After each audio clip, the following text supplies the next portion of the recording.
If you're not a subscriber, what are you waiting for? Subscribe now and make sure you click that bell so you'll be the first to know about any new Dragon Ball Z discussion what if I make.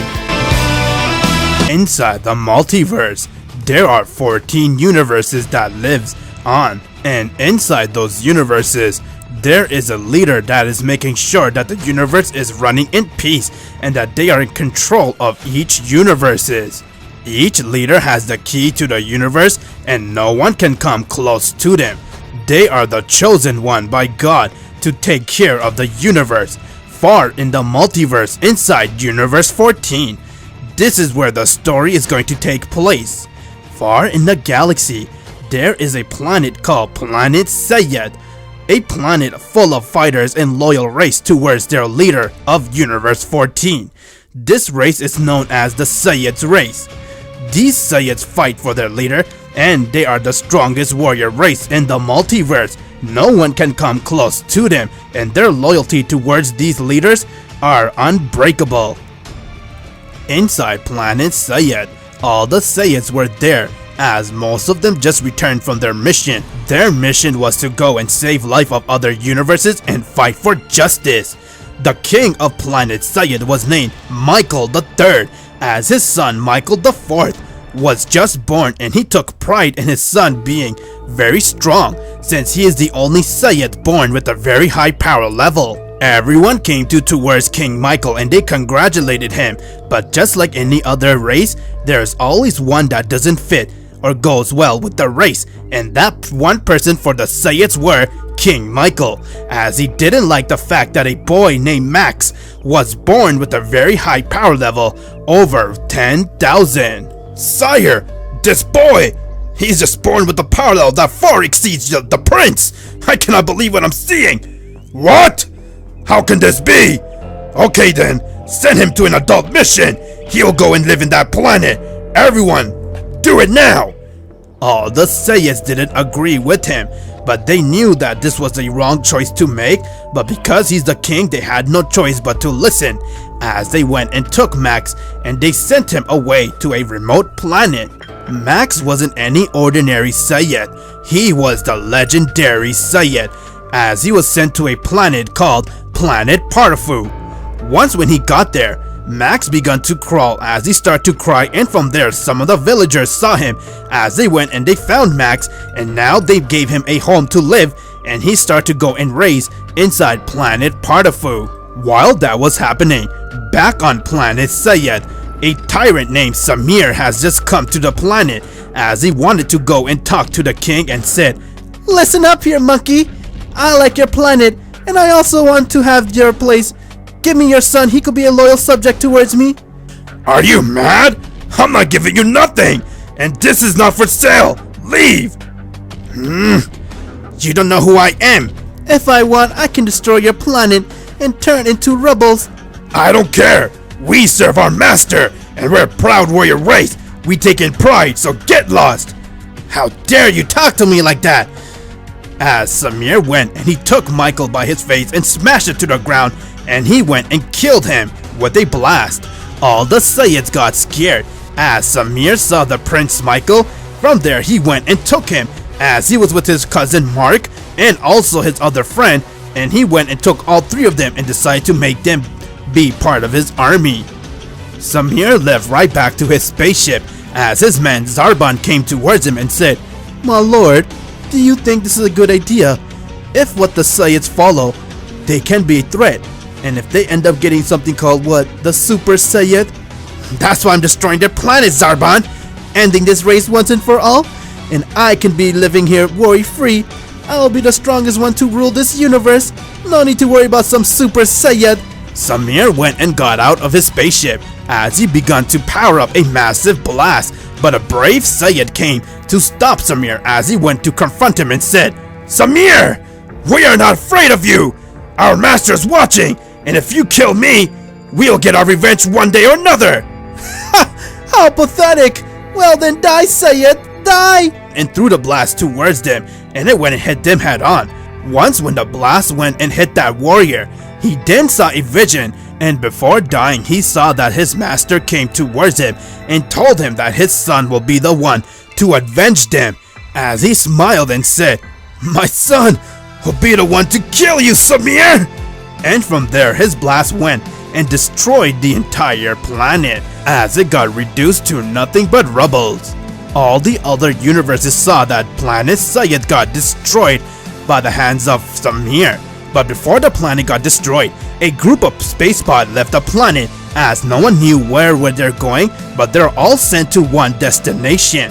At the same time, when Planet Saiyan got destroyed, just in the nick of time, a baby boy named Abbas was saved as he had no idea what is going on, and he saw that someone was carrying him. As he looked towards his left and he saw Planet Saiyan got destroyed, while an angel came right next to him and said, "Greeting, Master. I see the planet got destroyed."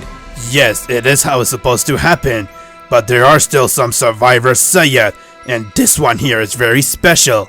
My master, forgive me if I ask, but I don't see how. What I know, you don't know, Mikhail, but this boy right here is very special. He is the one that's going to go and end Iblis once and for all, and bring peace. But I won't say much, let his journey begin. As they all came to a planet called Planet Earth.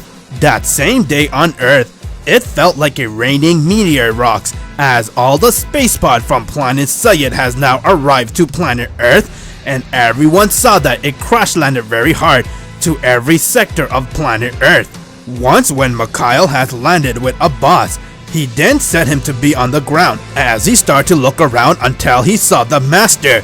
When he saw him, he then smiled and said, "Master, how interesting, Master. He knows you." Of course he does. He's a true Saiyan. Every true Saiyan knows who I am. I'll see you very soon, Abbas. We will meet again.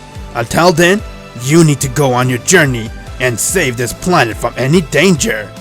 As Mikhail and the Master has left, leaving the young Saiyan Abbas to be on his own, as he began to crawl until he found someone, and that someone was sent by the Master to go and take care of him, and his name was Asif. He then went and took Abbas and raised him until Abbas was 8 years old. When Abbas was born, he was born with a power level of only 5. The day when all the Saiyans has arrived on planet Earth, it was called the Day of Eclipse, as many other spacepod has landed. Far in the other world, a world called the Soul Society. It would appear that Planet Saiyan has been destroyed by the tyrant named Samir. How sad, but we Soul Reapers aren't allied with the Saiyan, nor are we enemy with them, since they are the best people thus far. However, it would appear that some Saiyan has survived the blast. This isn't good for us. If they come through, they can destroy us. Well then, Captain, what shall we do in this situation? We can kill them. They won't see us come. No, you must not. We don't touch them. They are being watched and protected by their master. Right now isn't the right time. We need to plan something then attack. But by then, my successor will be the head captain, Byakuya Kuchiki, back on Earth, far in the north side. So they have come at last. Wonder what they're going to do next. So you are Itachi Uchiha. I'm your partner. Oh, come on. What is up with the sour face? Also, is it true you slaughtered your entire family? Your own blood? How sick! Who does such a thing to their own kind? When you live for someone, you don't care what they ask of you. You do it. That's what it means to be the best follower.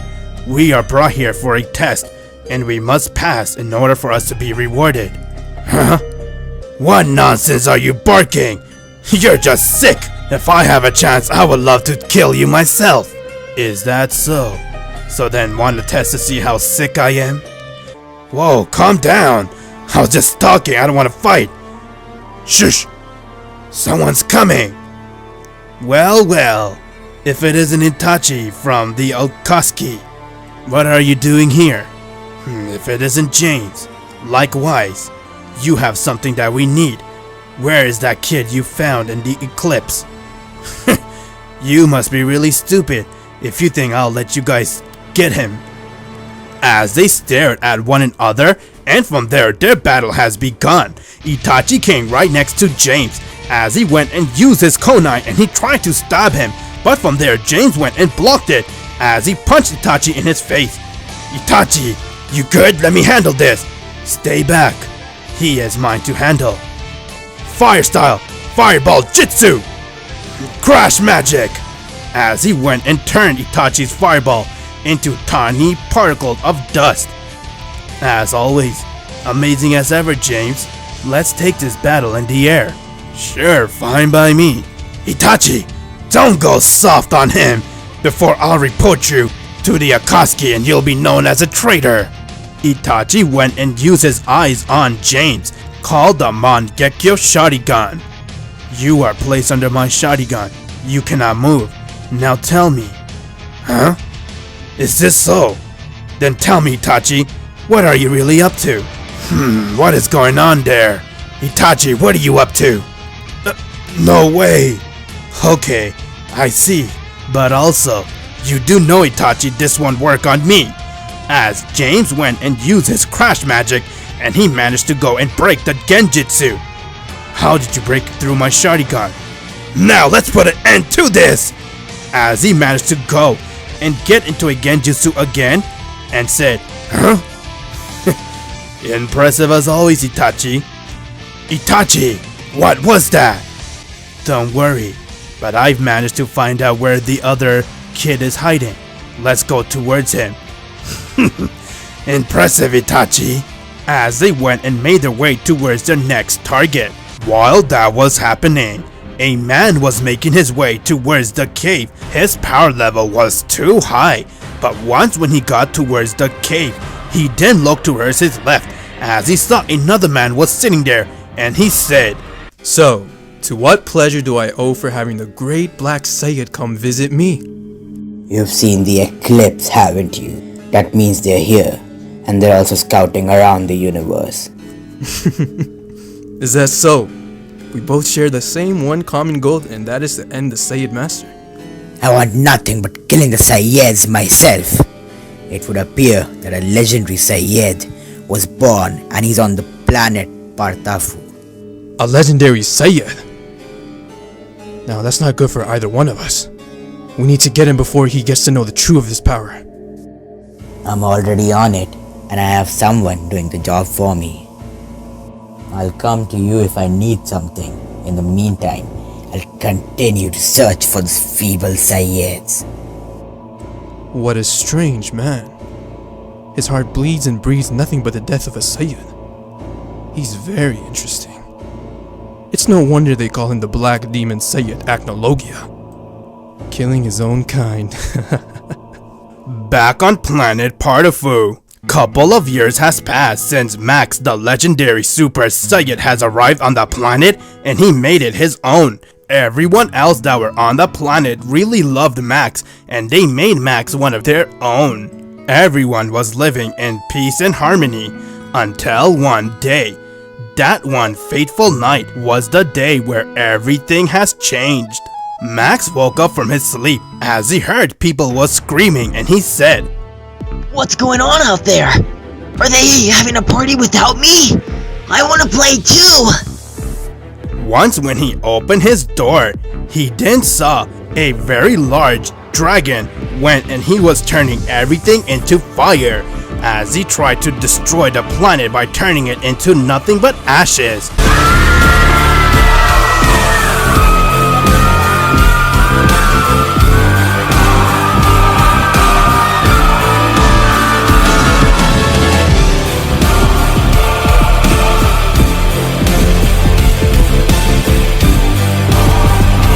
He was blowing fire at everyone. Why? Why is he doing this? What did we do? Why is he trying to kill us? Max, son, run away! He's here to kill you! Come to me where you are, little Saiyan. Stop hiding and meet your doom, or else your loved one and this planet will die. They're all gonna suffer because of you. Stop it! Stop it! I said stop it! There you are, you feeble Saiyan! Time to die! Max went and he transformed into his Wrath form, as it was his first time ever using that form, and from there he went and threw an attack towards the dragon, as it hit him, but from there it didn't even phase him. He then went and threw in a breath attack towards Max. Once when the smoke cleared, he then looked around as he saw Max wasn't there and he said, Looks like the job is done. I don't sense that insect Saiyan anywhere.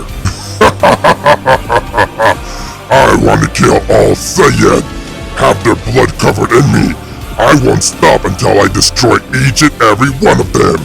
This dragon was known as the Dragon of Apocalypse, as he called himself the Black Dragon King, and he left the planet.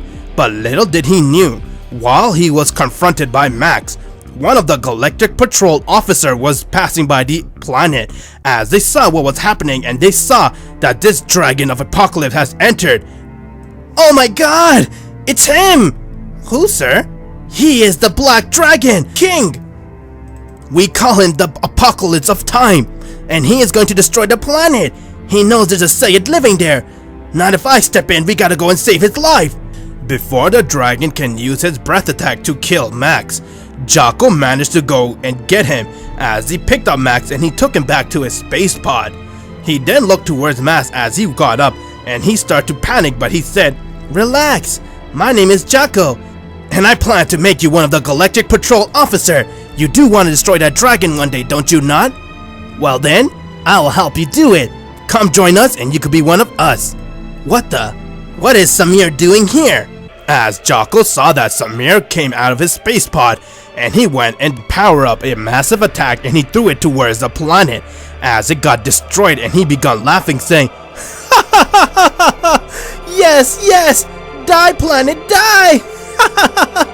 I love destroying planet. Oh well, off to destroying the next one. Everyone saw a bright light shine across the universe, as they all knew that when they see a shine of light, it means one of the planet got destroyed. This is the universe 14 had to live in.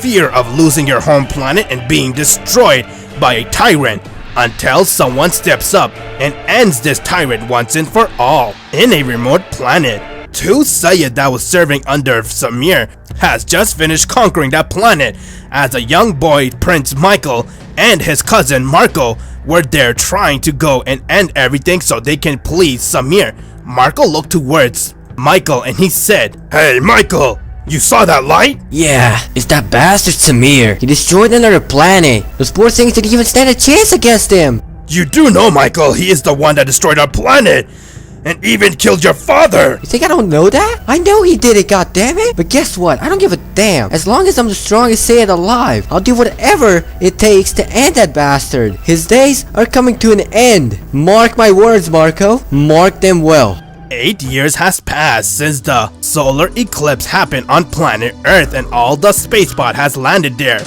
Abbas has now grown to be an 8-year-old boy. As he saw that his caretaker was gone, and he tried to find him, but he then realized that there wasn't any hope of finding him. Oh god, where did Asif go? Did he end up dying without me noticing? Or did he end up returning back? He did say he'll go back once everything's done. I don't know what happened. Oh well, I'm hungry. Time to go on an adventure and find some food.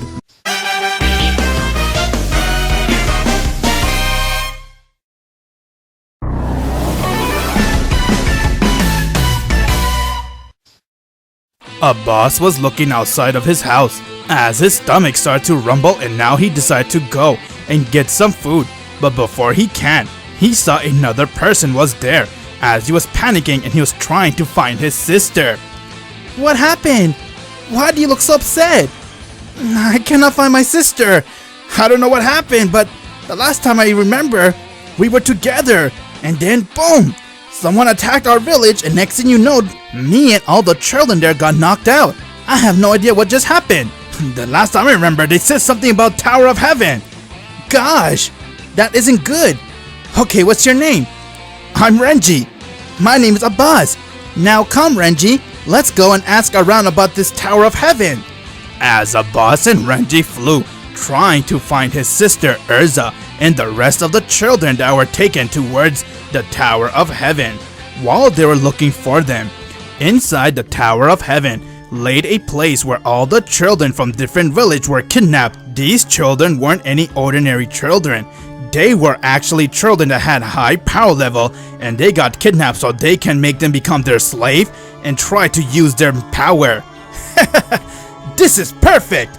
We will soon reach our goal, and with all them gathering their magic power, we can revive Madara Uchiha. I, Jalal, promise I'll do everything I can to make sure I resurrect Madara Uchiha, no matter what, and not fail my master. While that was happening, far in the land called the Land of the Hidden Leaf Village, Itachi and his men were searching for a crystal that can revive anyone. And while they were searching for that, someone came and used one of that crystal and embedded one of his shards within another person, as he gained a huge boost to his power level. He then looked towards the man that gave him his shards, as he said, Very soon, we shall have him alive. This just gets better and better. Of course, I'll do as you say. I'll make sure to get Jalal to work even faster. While all of that was happening, Abbas and Renji were asking around about the Tower of Heaven, as they couldn't find any answer until they came to a strange tower known as Korin's Tower. They then saw a cat as he looked towards them and said, hello, how can I help you kids? Hey, do you know something about, what's it called again? The Tower of Heaven. Right, the Tower of Heaven. My, that isn't a place for children to go to. Hey, wait a minute. Your gi. What is that writing inside your clothes? Can it be? Do you know them? Huh? The writing? Oh! Well, my caretaker named Asif, he made this one for me and told me that one day I'll be able to meet them. Alright then, I'll tell you. It's right across the Pacific Ocean. Once you go to your left, keep going straight. You'll not miss it. Also, take this, Abbas. Huh? What is this? It is called the Z-Beans. You eat it and you'll replenish all your strength and health. It's like you became 100% all over again. Thank you for your help, and I'll make sure to use this. As Abbas and Renji has left Korin's Tower and made their way towards Tower of Heaven. How long will it take you, Jalal? We're almost done. Just a little bit more power and we can do it. That's what I'm talking about. I can feel his power already. Lord Iblis will be very happy to hear this. All the children there were working as slaves and doing what they asked them for the past 2 months. Everyone was scared, as they couldn't even take a break. If they did, they would have died. I'm scared too. We need to find a way to leave this tower. The only thing you'll leave is this world dead.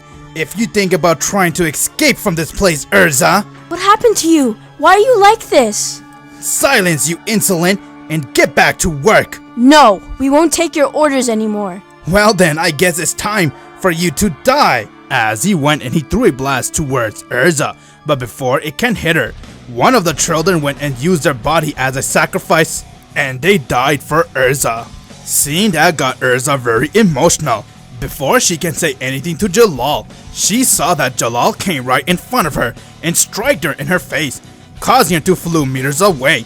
She tried to stop herself, but from there Jalal came right next to her and he started to beat Urza up, as Urza was badly hurt, and from there he went and powered up an attack to kill her. But before he can, he heard a very loud explosion happen right in front of them, as they saw that someone has broken through the Tower of Heaven, and they saw that it was 2 boys. Abbas and Renji has now arrived, as Jalal looked at him and said, "What is this? Who are these guys?" "My name is Abbas, and I'm gonna tell you this once. Stop this operation. You're hurting too much people." What a pathetic kid. Who do you think you are telling me what to do? A kid like you needs to go back to his home and drink his mama's milk. You're a kid yourself. Oh yes, he is. But do you think you got enough fire to take us down? Huh? Who are you? What a foolish kid. I am Iblis' servant. I'm going to use your power and the rest of these children to resurrect Madara Uchiha. Iblis, huh? Not in my watch. As he went and he tried to strike the masked man, but he saw that he has disappeared and reappeared right in front of Abbas and struck him in his face, causing Abbas to fly meters away. Hey you! Leave him alone, you punk! You stay down, you stupid moron! As he went and tried to attack Renji, and Renji felt a push, and from there he went and he summoned for the very first time his power, as he wielded a sword called a Zanpakuto. Meanwhile, Abbas got up and he went towards the masked man, but he kept dodging Abbas's attack and reappearing right in front of him, as he went and he started to attack Abbas, and from there he went and started to beat the shit out of him. You're just a weak, pathetic child. I'll take your power and use it for the infinite Tsukiyomi. Now die! Crash magic! Who come there? Who are you? I have heard enough. You won't be able to resurrect Madara Uchiha. Not in my watch, Obito. So you know who I am. How interesting. I'm going to go and take this Saiyajin's power, and there is nothing you can do to stop me, Gildarts. You're pretty stupid if you think you can have this Saiyajin's power. He's here with me. I'll protect him with everything I got. As their battle has now begun, Obito went and he rushed towards Gildarts as he started to attack him, but from there Gildarts went and used his blast and he managed to catch Obito off guard, but then he went and tried to disappear. He then went and tried to reappear right in front of Gildarts as he went and attacked him, and they're going at it. While that was happening, Abbas was too busy focusing on Gildarts and Obito's fight, as Jalal saw his opening, and from there he went and struck Abbas in his back and he passed out. Renji saw that as he got angry and him and Jalal were going at it, as Jalal was overpowering Renji while Abbas has passed out. Meanwhile, Obito tried to use his power against Gildarts, but he saw that Gildarts was able to read his move. Each time he disappeared, Gildarts saw where he went and attacked him, as Obito got hurt. While Abbas was down, he then went and started to hear some noise. Someone was saying, "Get up. Get up, Abbas. Remember the move you learned from Asif. The one that helped you to become a lot stronger. You know exactly who this is, Abbas. Don't let me down." "Now, Abbas, I'm going to teach you one move. You gotta focus your energy in one area, and from there you power up an attack called the Kamehameha Wave." Abbas has got up as he started to glow. From there, Abbas saw that Jalal went towards Urza as he was about to stab her and steal all of her magic power, so he can use it towards the tower so they can summon up enough power to go and resurrect Madara Uchiha. Before Jalal can go and steal Urza's power, Abbas came towards him and said, "I told you this before, Jalal.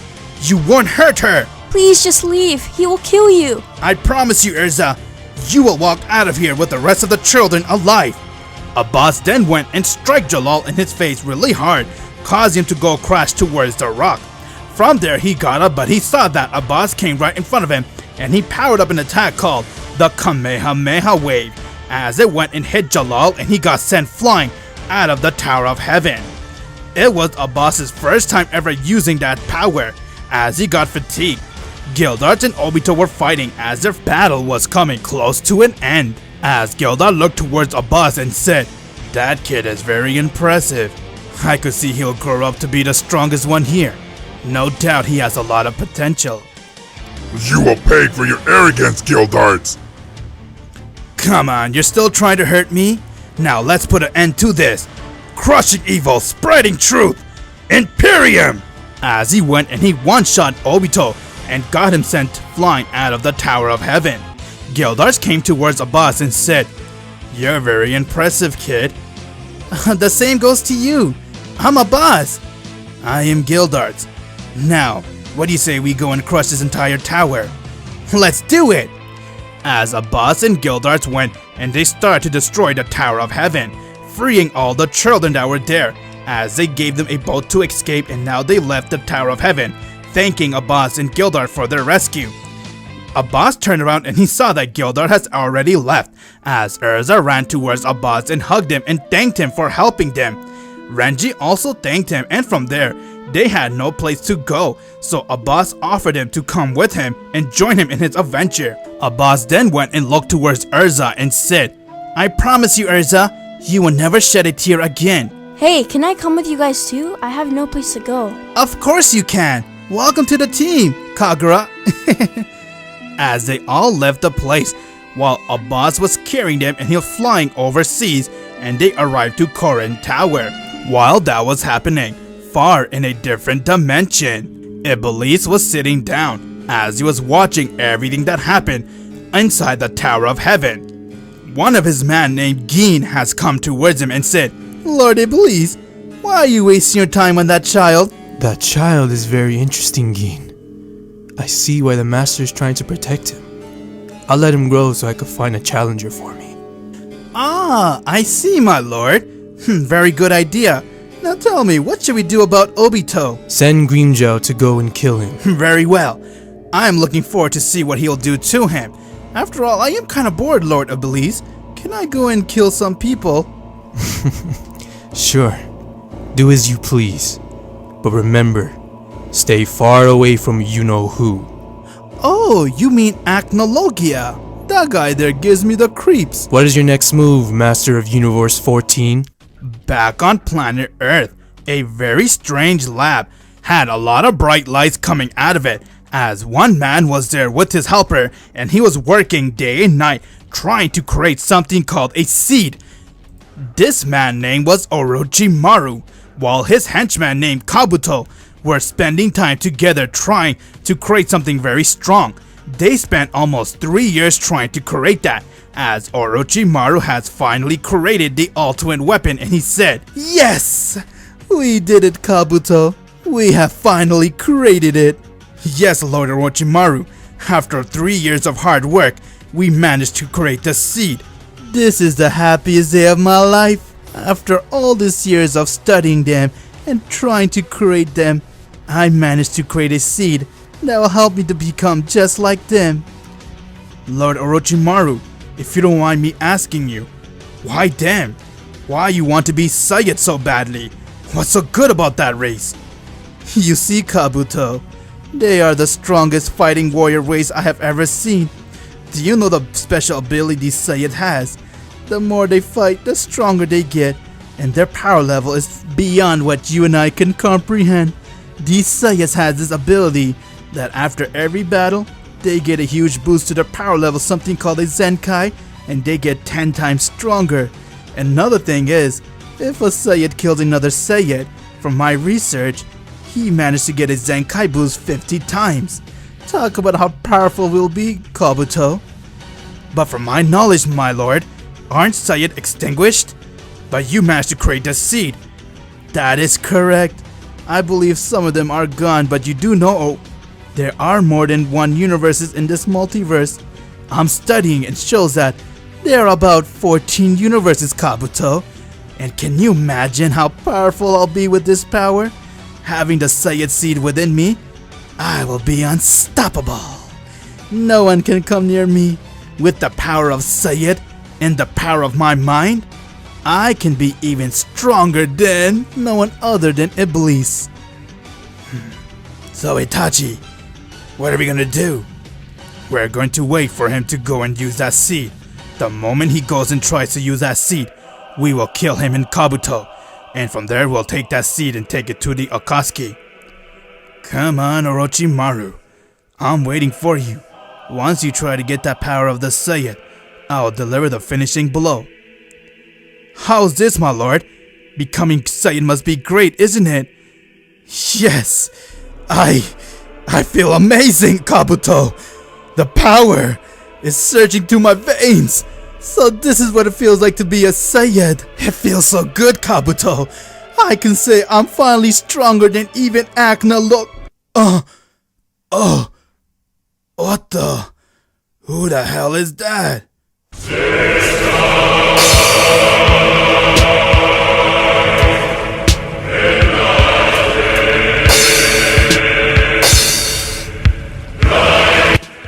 What the hell? Who is this guy? And why is his power so huge?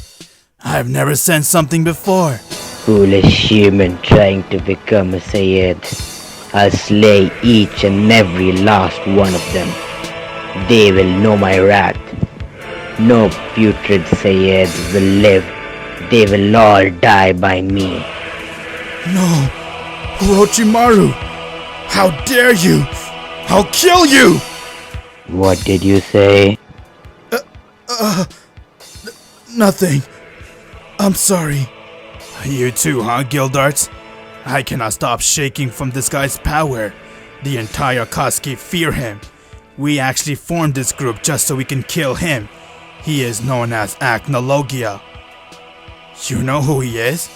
Yes, we do. Like I said, we formed this group so we can kill Acnologia. Back on Korin's tower, Abbas and everyone has now arrived as he gave them a Z-beam and now they all got recovered. Urza, Kagura, and Renji decide to go and devote their life to follow Abbas and bring justice to this world. One day, Korin told them about an army called the Red Ribbon Army, as they're a very dangerous army and they're out there trying to destroy the world and take over it. Abbas, Urza, Kagura, and Renji went and worked together as a team as they infiltrated the Red Ribbon Army base and they went and destroyed it, leaving all the mans hopeless, and they decided to disband their Red Ribbon Army. But a very evil scientist lived on. His name was Jiro. He didn't like what he saw, so he decided to have something evil planned up happening late in the future. Abbas and everyone continued doing their little mission, and one day Korin came towards them and told them that the Earth's guardian named Kami wanted to go and see them. If you're not a subscriber, what are you waiting for? Subscribe now and make sure you click that bell so you'll be the first to know about any new Dragon Ball Z discussion what if I make. Kami was the one that watches planet Earth, and he reports everything that happens on Earth to Whis so that Whis would go and report to the master. Kami then was ordered to go and call Abbas, as he did, and he was waiting for Abbas to make his way towards Kami's lookout. Once when he got there, he then saw Kami, while Kami looked towards Abbas and said, "Oh, hello Abbas, I've been waiting for you. It's a pleasure, really." Huh? Wow, you know my name. And how do you even know me? Well, you can say, the master has made me know who you are. I know everything there is to know about you, little Abbas. Oh wow, you can see the master? That's amazing. I'm glad to see you know him. How can I be of service for you, Kami? Well, actually, I need to tell you something. Something's coming to planet Earth, and his name is Piccolo. Piccolo? That's a weird name, Piccolo. Yes, he's been released from his seal by a man named Iblis, which you know very well who he is. Yeah, I know who he is. He is the biggest enemy of our master, and therefore he's my enemy. I'll do whatever it takes to take Piccolo down. That's perfect to hear. I can give you his location. By the way, are you sure you're ready, Abbas? Yeah, I'm ready. Why? What's up? I'll do whatever I can to beat him. Well, there's one thing you could find out. I'm gonna tell you something. Kami then went and he told Abbas that he would need to go and get something called the sacred water. And once when he gets the sacred water, he will need to drink it in order to have a huge boost to his power. He then sent him to the place where the water can be. While Abbas was trying to go and get the sacred water, Piccolo on the other hand has been released as he was searching for Abbas. Since he was instructed to go and find him and kill him, he was then sitting in his spaceship and he began to remember how he got released. What? How did I get released? What happened? I have come to release you, Piccolo. Do you know who I am? You sound familiar. That's right. My name is Iblis. Huh? You mean the Iblis? Yes, that is me. And now that I release you, I'll need you to do something for me. Go and kill this kid named Abbas. My lord, he looks very weak. I think he's... Don't underestimate him, or else you will die. Now here, I'll give you your youth back. As Iblis went and shined his power on Piccolo, as he has now become young again. Yes! This is what I'm talking about! Thank you so much! And from there, Piccolo went in his spaceship and he began to go and track to see where Abbas is. While Abbas, on the other hand, was trying to go and get the sacred water. During his adventure to get the sacred water, he then went and saw a kid as he was very surprised to see him, and from there, he saw that the kid was trying to do the exact same thing what Abbas was doing, but he couldn't find where the sacred water was. He then fell into a ditch as Abbas went to save him, and from there he said, What the? E! Who are you, E? "You're weird! Why you keep saying E?" I don't know. I was trying to find the sacred water. E! I'm Kevin. "Oh, I'm Abbas. Nice to meet you, Kevin. I'm also trying to find the sacred water. Come with me, we could find it together." While Abbas was searching for the sacred water, the entire ground began to shake as he went and he got sent to a random place with Kevin. Once when they landed, they then opened their eyes as they saw that Itachi and Kisame were right in front of them, and Abbas said, "Huh? Where are we?" "Look what we have here, Itachi. Well, what do you think?" "Think? What are you talking about?" "Look, Kevin, that's the mountain. That's where the sacred water is. Let's go there." "You're crazy, kid. If you think I'm gonna let you get past us, we are the Akatsuki. We're in a search for..." Before he can continue his sentence, he got decked in his face from Abbas as he flew towards the tree, and he crashed and fell down, and he began to pass out. Itachi wasn't impressed what he saw as he came towards Abbas and said, Well, if it isn't Abbas the Saiyan." "Oh, if it isn't you, Itachi. It's been a while since we saw each other, huh?" "I'm glad you can still remember my name. Well, you know I cannot let you get past me." "Oh yeah, is that so?" As they both went and stared at each other. Before anything could happen, Kevin ran right towards Itachi, and he went and released an attack. Solar E! As Itachi got blind and he couldn't see anything, from there he went and took Abbas and he ran towards the mountain. As they got right there and they began to find the sacred water. While that was happening, Renji, Urza, and Kagura were training with Korin as they were informed about King Piccolo. They then got the news that Piccolo began to go and kill innocent lives just to lure Abbas towards him. So they decide to go to enter the battlefield and take Piccolo down so that he doesn't hurt anyone else. Kevin then found the sacred water as him and Abbas ran towards it, and from there he went and took the first sip. Upon the sip, Kevin couldn't react as his body got into a shock and he passed out immediately. While his body couldn't handle it, Abbas went and took the sacred water and he drank the entire thing as he began to feel pain, and from there he screamed out of pain. Abbas then saw a vision as he was surrounded in falling buildings and he had no idea what was going on as he continued to look around and said, "What the? Where am I? What just happened? The last time I remember I was drinking the sacred water. How did I end up here? And where's Kevin?" Abbas. "Huh?" Abbas, the time has come where you'll have to go and bring justice in this entire universe. And not just this universe, Abbas. We have an entire multiverse that needs you to bring justice. "Oh, wow. I think I know who you are." Yes, Abbas. I am him who you think. I am the master. "I cannot believe it. I'm seeing you right in front of me, Master. And really, will I be a hero?" Yes, you will. When the time comes, Abbas, you will actually be the strongest in this universe. But before that happens, you need to go and train and go through a lot of despair. You have a very bright future, Abbas. You have no idea what's coming for you. "Whatever's coming for me, I don't care, Master. I'm ready to serve you. I'll do anything." That's why I said, Abbas, you are a special boy. Now you need to go and focus on the now.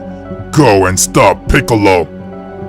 "Okay, Master, I'll go and end Piccolo right now."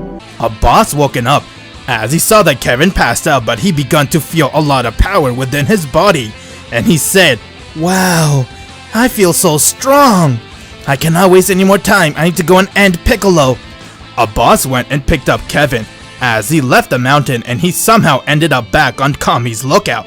While that was happening, Piccolo was on a rampage as he started to go and attack everyone that was there until Renji, Urza, and Kagura has arrived to the scene.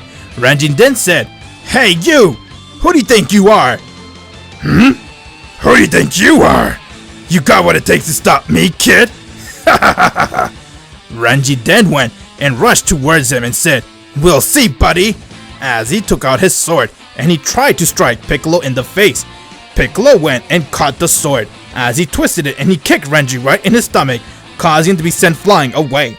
Renji then got up as he tried to rush at Piccolo again, but Urza came and used her equipped magic as she managed to go and summon half of her heaven's wheels. Piccolo was impressed with her power as he began to laugh, and from there Urza went and threw some swords towards him to attack him, but he went and dodged it, and before she knows it he went and struck her down, but out of nowhere he got hit by an attack called Water Slicer.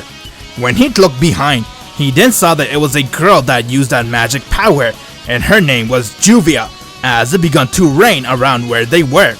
Renji came up as he came to Alper, and from there both Renji and Juvia went and charged towards Piccolo. Piccolo got hit by them, but it didn't faze him as he looked at them and said, "How pathetic! Is this the Earth's greatest hero? How sad! Time to kill them!" Piccolo went and he struck them down.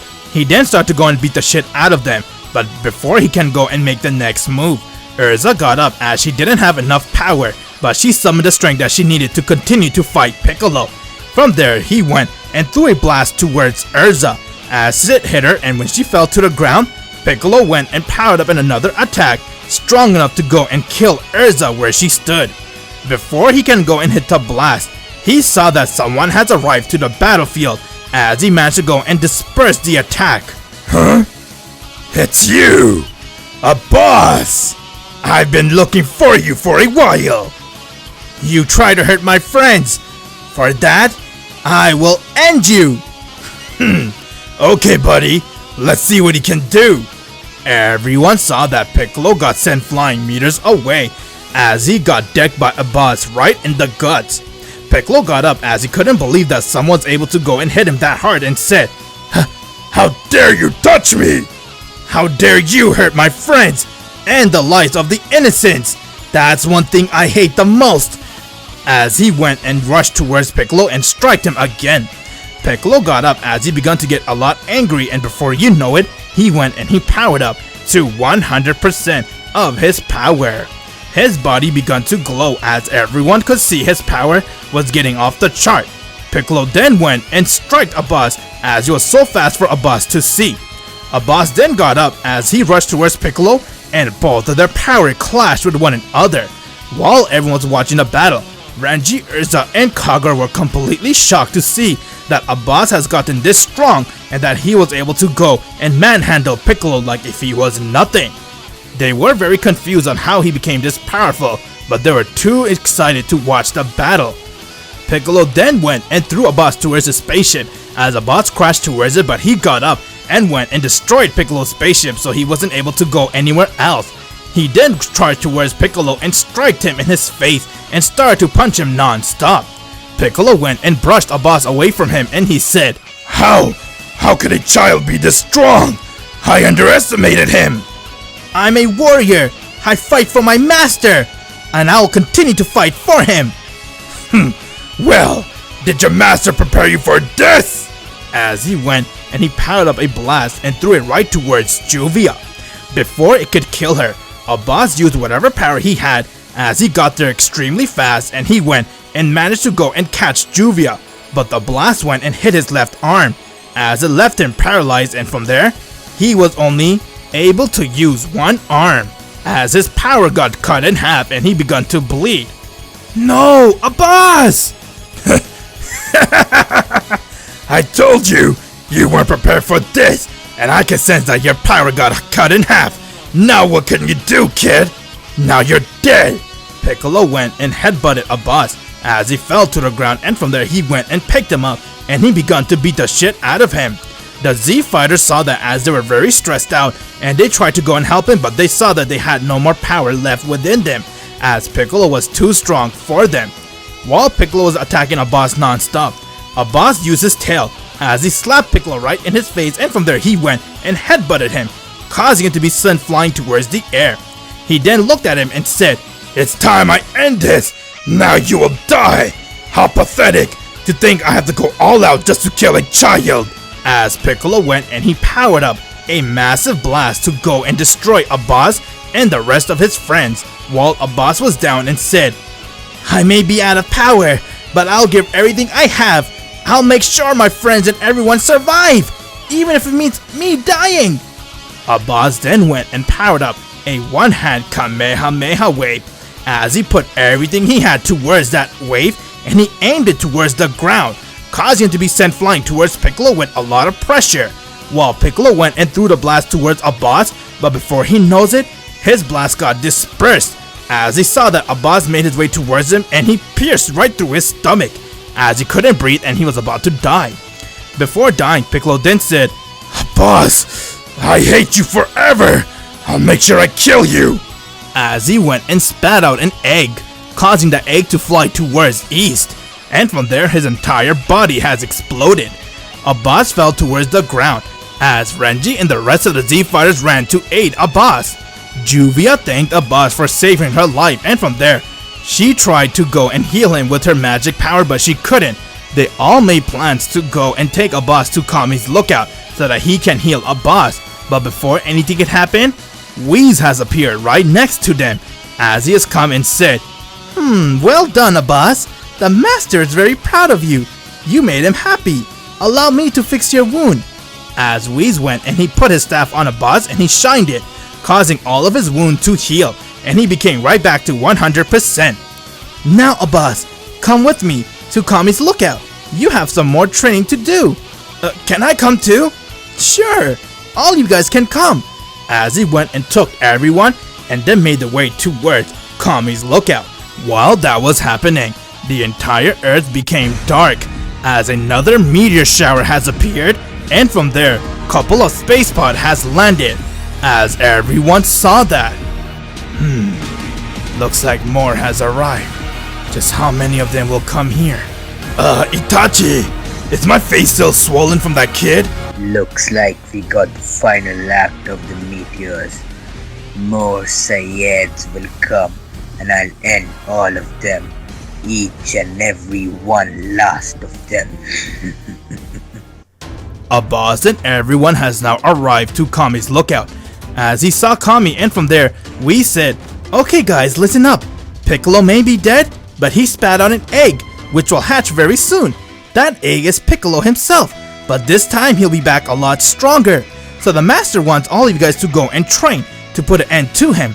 Abbas, you can use a hyperbolic time chamber, which has the power to go and train there for 1 day, but it is equal to 1 year. Oh wow, that's amazing. Okay, I'll go and train there with Renji. Sorry bro, I plan to go there and train with Juvia. Can I train with you, Abbas? I want to get stronger. Huh? Sure, Urza, we can. Very well guys, you have 5 years to go and train to get a lot stronger. Kami will assist you along with me. I'll be here and there to come and help you guys with your training. As Abbas and everyone's training has begun, and before you know it, couple of years has passed while Abbas and everyone begun their training.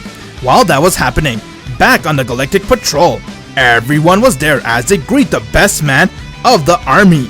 Max has just returned from his mission and he said, Jocko, I've completed that mission and now I'll be off to do the next one. That's great, Max. I'm looking forward to see it, but there's one thing we need to talk to you about. All of us are here to greet you today and to give you a promotion.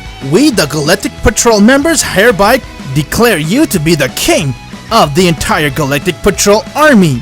What? Me king? Are you serious? Well, why not you? You are the strongest member here. Not to mention, out of all of us, you brought the most amount of justice in this universe. The Galactic Patrol King himself has appointed you to be the next king. Thank you very much. I'll take that offer. But my one and only goal is to end that black dragon that killed every one of my people. Well, I'm going now. See you all soon. I see. You're still hiding the truth from him, huh, Miris? Let him find out very soon. Right now, he's busy. I want to give him some time. Once he becomes an adult, we will tell him everything he needs to know. Who he is. Max, the legendary Super Saiyan. 5 years has passed as everyone has now finished their training and they were busy trying to get stronger as they all had a huge boost to their power, and they all has now gone into their teenage. From there, Whis has come to Kami's lookout as he saw all of them and said, "Oh my, you guys have gotten a lot stronger in the last 5 years. I'm impressed." Thanks, Whis. But we all have a mission to do, and that is to end Piccolo. I make sure we will not fail this mission, Whis. That is good to hear. The master has told me to tell you guys that you guys are now officially called the Z Fighters. Oh wow, Z Fighters? That's awesome! What does that mean? Well, it is a symbol that the master gave you guys. You guys are now known as Hero of Z, or you can call it the Hero of Time. Now guys, let's go. It's time for you to go and put an end to Piccolo. While Piccolo was out there training and killing anyone that came to his way. Who are you? My name? I don't have a name. You can just call me Blue. I have only one goal. That is to kill Abbas.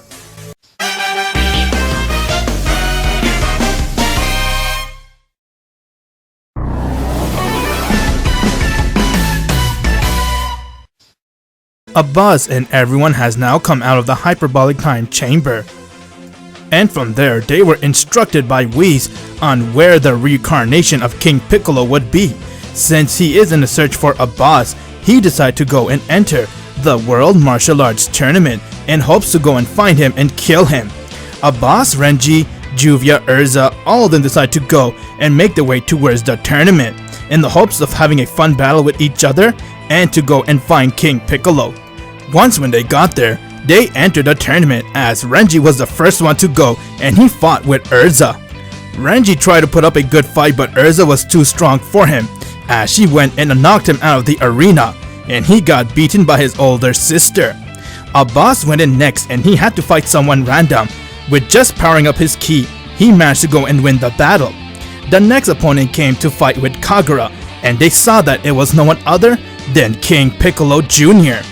Once when he entered the arena, he saw Kagura was there with Abbas and Renji, while Abbas saw him and from there he said, "He's here. Let's see what he can do." If he hurts her, I'll kill him myself. Their battle has begun, but Piccolo wasn't interested in fighting with Kagura. He wanted to fight with Abbas, so he went and quickly ended the battle by decking her in her face and she got eliminated. Renji got mad on seeing that as Abbas went to Kagura and he looked towards Piccolo and said, Abbas, I can't wait for your ass to make it here so I can end you myself. That's a lot of talking for someone who's already been beaten by me before. Let's see what you got, Piccolo. Call me that. My name's Blue. As they stared at one another. The next battle begun.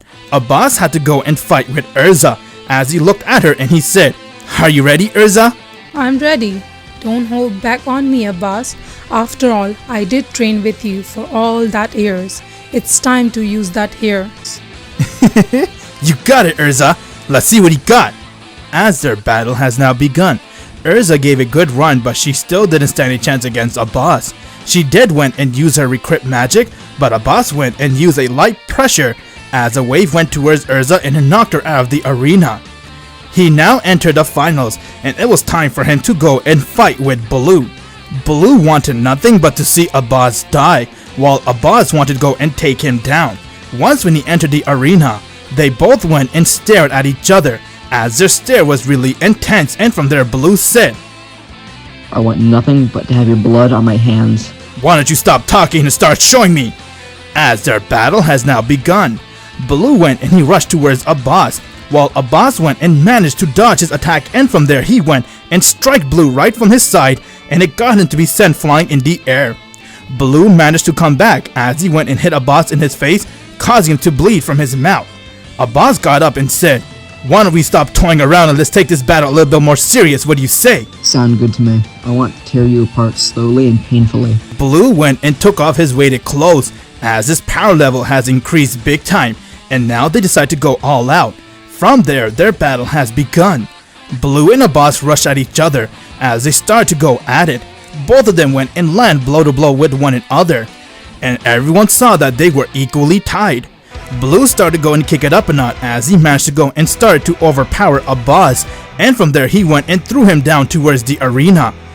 Before Abbas can get up, Blue landed right on top of him with high pressure, and he began to stomp on Abbas, as it got him to start bleeding. Blue tried to go and stomp on Abbas again, but Abbas managed to go and brush him off as he got up and he saw that the entire arena started to get destroyed and everyone was noticing something about Blue. "Stop this! You're hurting innocent people!" Blue heard from the background that everyone was talking about him because he resembled King Piccolo. Blue then went and smiled as he powered up an attack and he tried to go and destroy the entire city. Upon doing so, Renji, Urza, Juvia, and Kagura managed to go and save most of the people's life that were there since they went and used themselves as a shield. Abbas got up and said, "How dare you! Fool, I'm here to kill you." It's time I do the same!" Abbas went and powered up to full power. And from there, he rushed towards Blue and decked him hard in his face, causing him to be sent flying towards the rocks. Once when he got up, Abbas followed as he continued to go and attack Blue and he started to beat the shit out of him. Blue was badly hurt and he saw the difference between his power and Abbas's power as he went towards the ground and he pretended to pass out. Abbas came right next to him as he looked at him and he thought that the battle was over, but Blue went and aimed a finger beam right on Abbas's chest as it hit him hard and it pierced through his chest and it caused him to fall and he began to bleed a lot as he was in pain while Blue began to laugh and said, "You fool, I got you now. Die!" Hell no! I'm not gonna let him do that to Abbas. Renji, Urza, Kagura tried to summon up the power they had and they rushed towards Blue to stop him from killing Abbas. But from there, Blue went and threw a blast towards them, which caused him to fall towards the ground. Abbas, on the other hand, managed to summon up the strength he needed to go and beat Blue because he knew that if he gives up, the entire earth will be destroyed by him. Blue was busy laughing and from there he saw that Abbas came right in front of him as he punched him right in his jaw, and before Blue can react, Abbas came right behind him and kicked him in his spine as he got sent flying towards the rocks, and from there Abbas went and powered up a Kamehameha wave and aimed it at Blue as it hit him head on and now he passed out. Urza ran towards Abbas as Abbas was about to fall towards the ground, but Urza caught him and she gave him a senzu bean. Upon eating that, Abbas healed right back to 100% and from there he went and took another senzu bean and he walked over towards Blue. Everyone was confused on what Abbas was going to do, but they saw that he went and gave Blue a senzu bean. Once when he ate it, he looked towards Abbas and said, "You knew I was trying to kill you."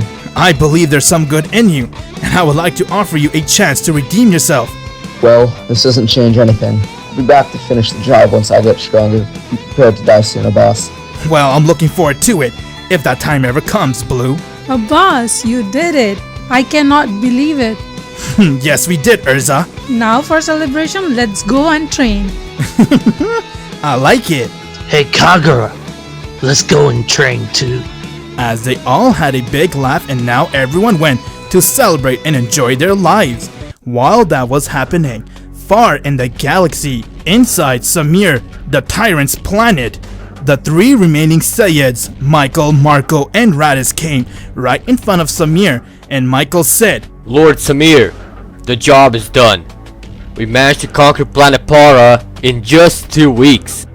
"Oh really? Tell me, Zarvan, how long will it take you to conquer a planet like Parpar?"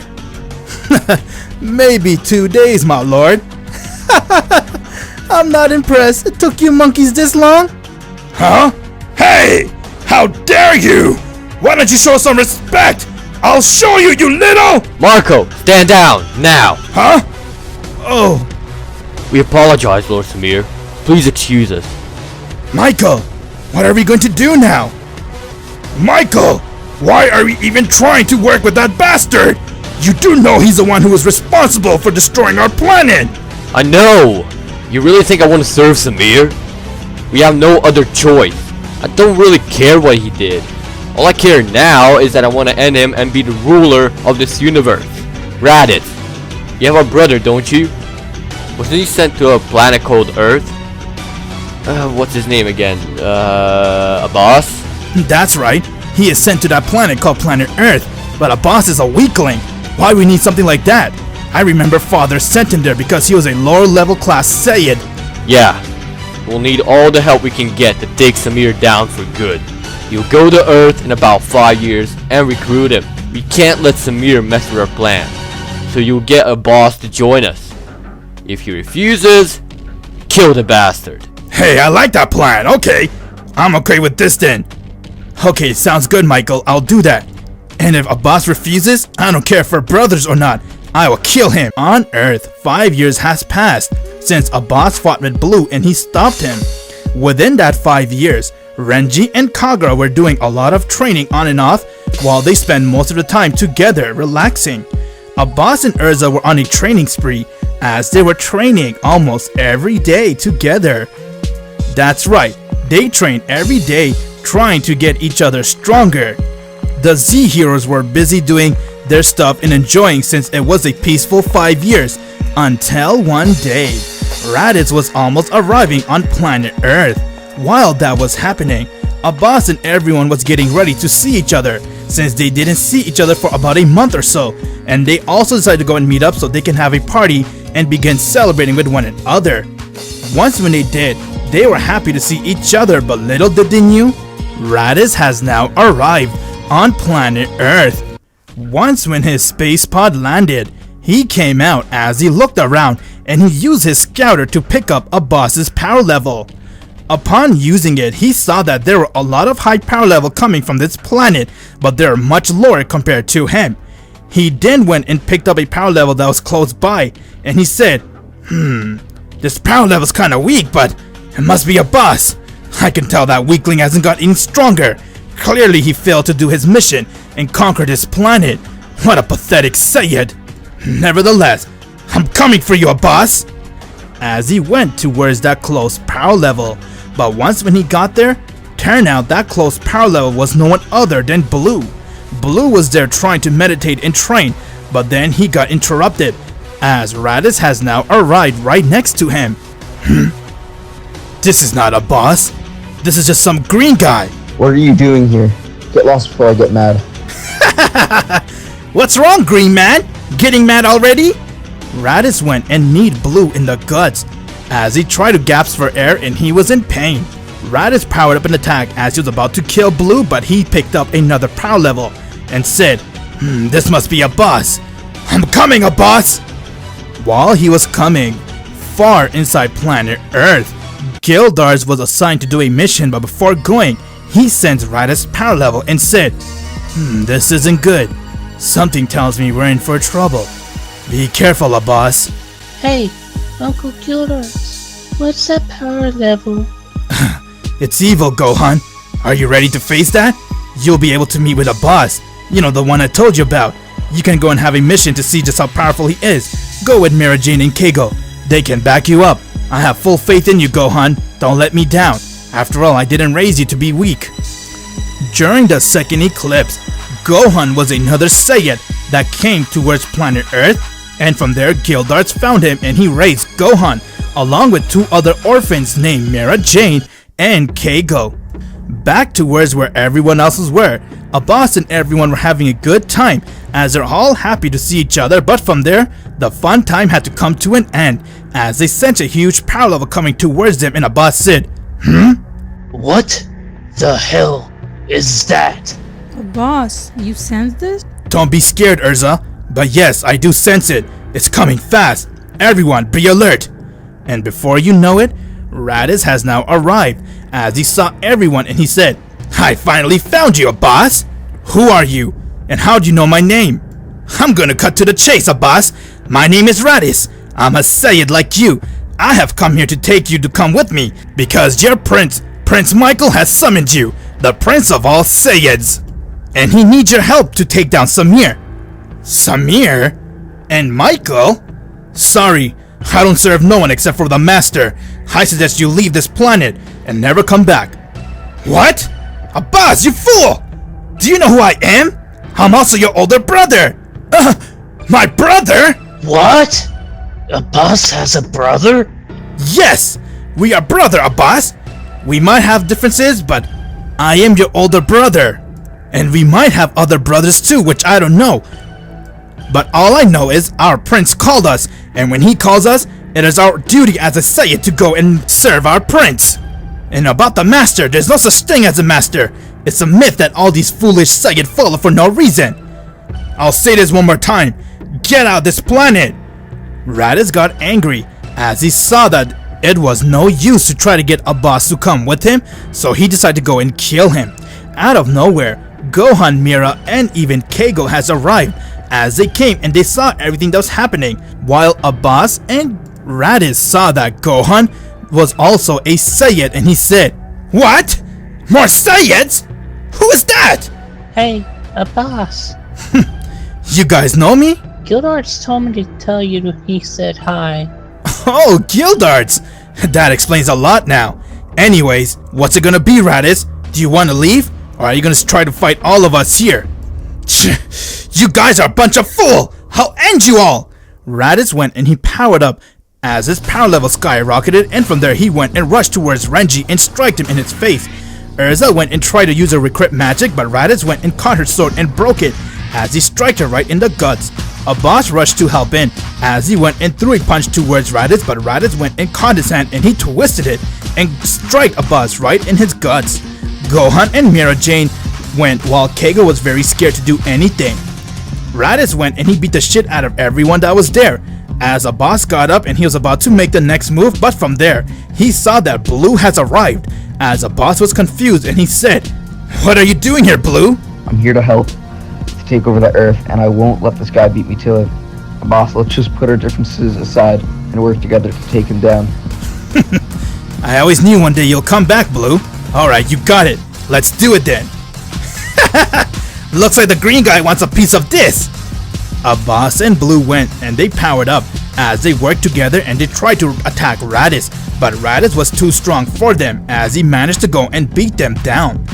Gohan got up as he was badly hurt, but he got angry and he began to lose it, and from there he went powered up as everyone saw that his power level increased, and when Raditz saw that, he began to get scared, but out of nowhere Gohan went and punched him right in his face as Raditz flew away, and from there Gohan came right behind him and knocked him down. Upon seeing that, Abbas and Blue were very shocked as they couldn't believe that Gohan was able to do that to Raditz. But from there, Blue told Abbas that he had an attack that he can kill him, but he needs Abbas to go and hold Raditz down, that way he can go and aim his attack towards Raditz. But if Abbas does that, it would cost him to die. Upon hearing that, got Urza really emotional, and she told him not to do this and to think of another way, but Abbas said, "Yes, Blue, I like your idea. There's no other way to stop him. Let's do it then. Because if Raditz is alive, he will kill all of us." After beating Raditz up, Gohan lost a lot of power, so he passed out, while Raditz was completely damaged by Gohan's attack, and he said, "How can this brat do this to me? I need to end this."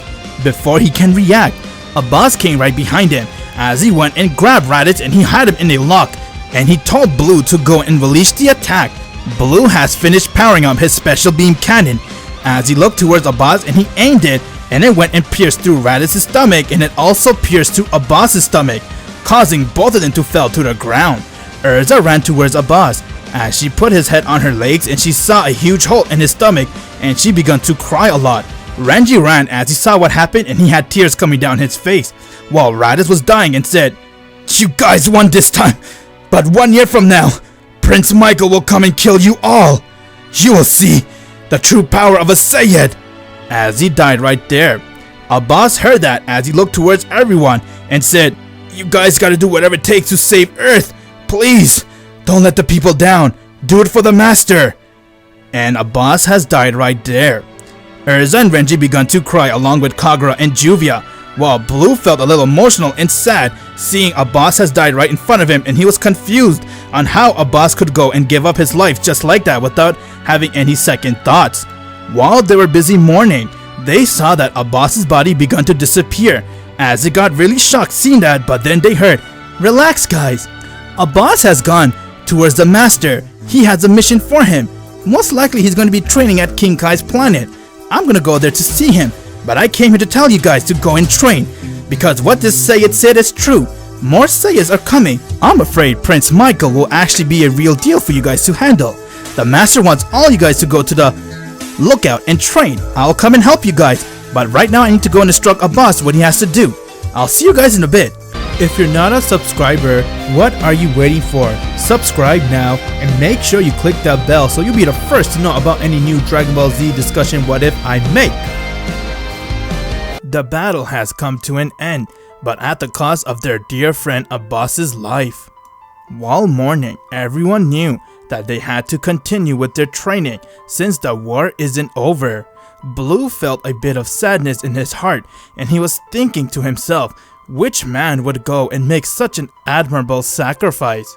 And because of Abbas's action, Blue really wanted to do everything he can to help out planet Earth and make sure it survives. He then saw Gohan as he went towards him, and he picked him up and he told Gohan that he's going to do everything he can to train him because he saw that Gohan had the potential to be very strong. He was the only one who was able to actually land a blow on Raditz.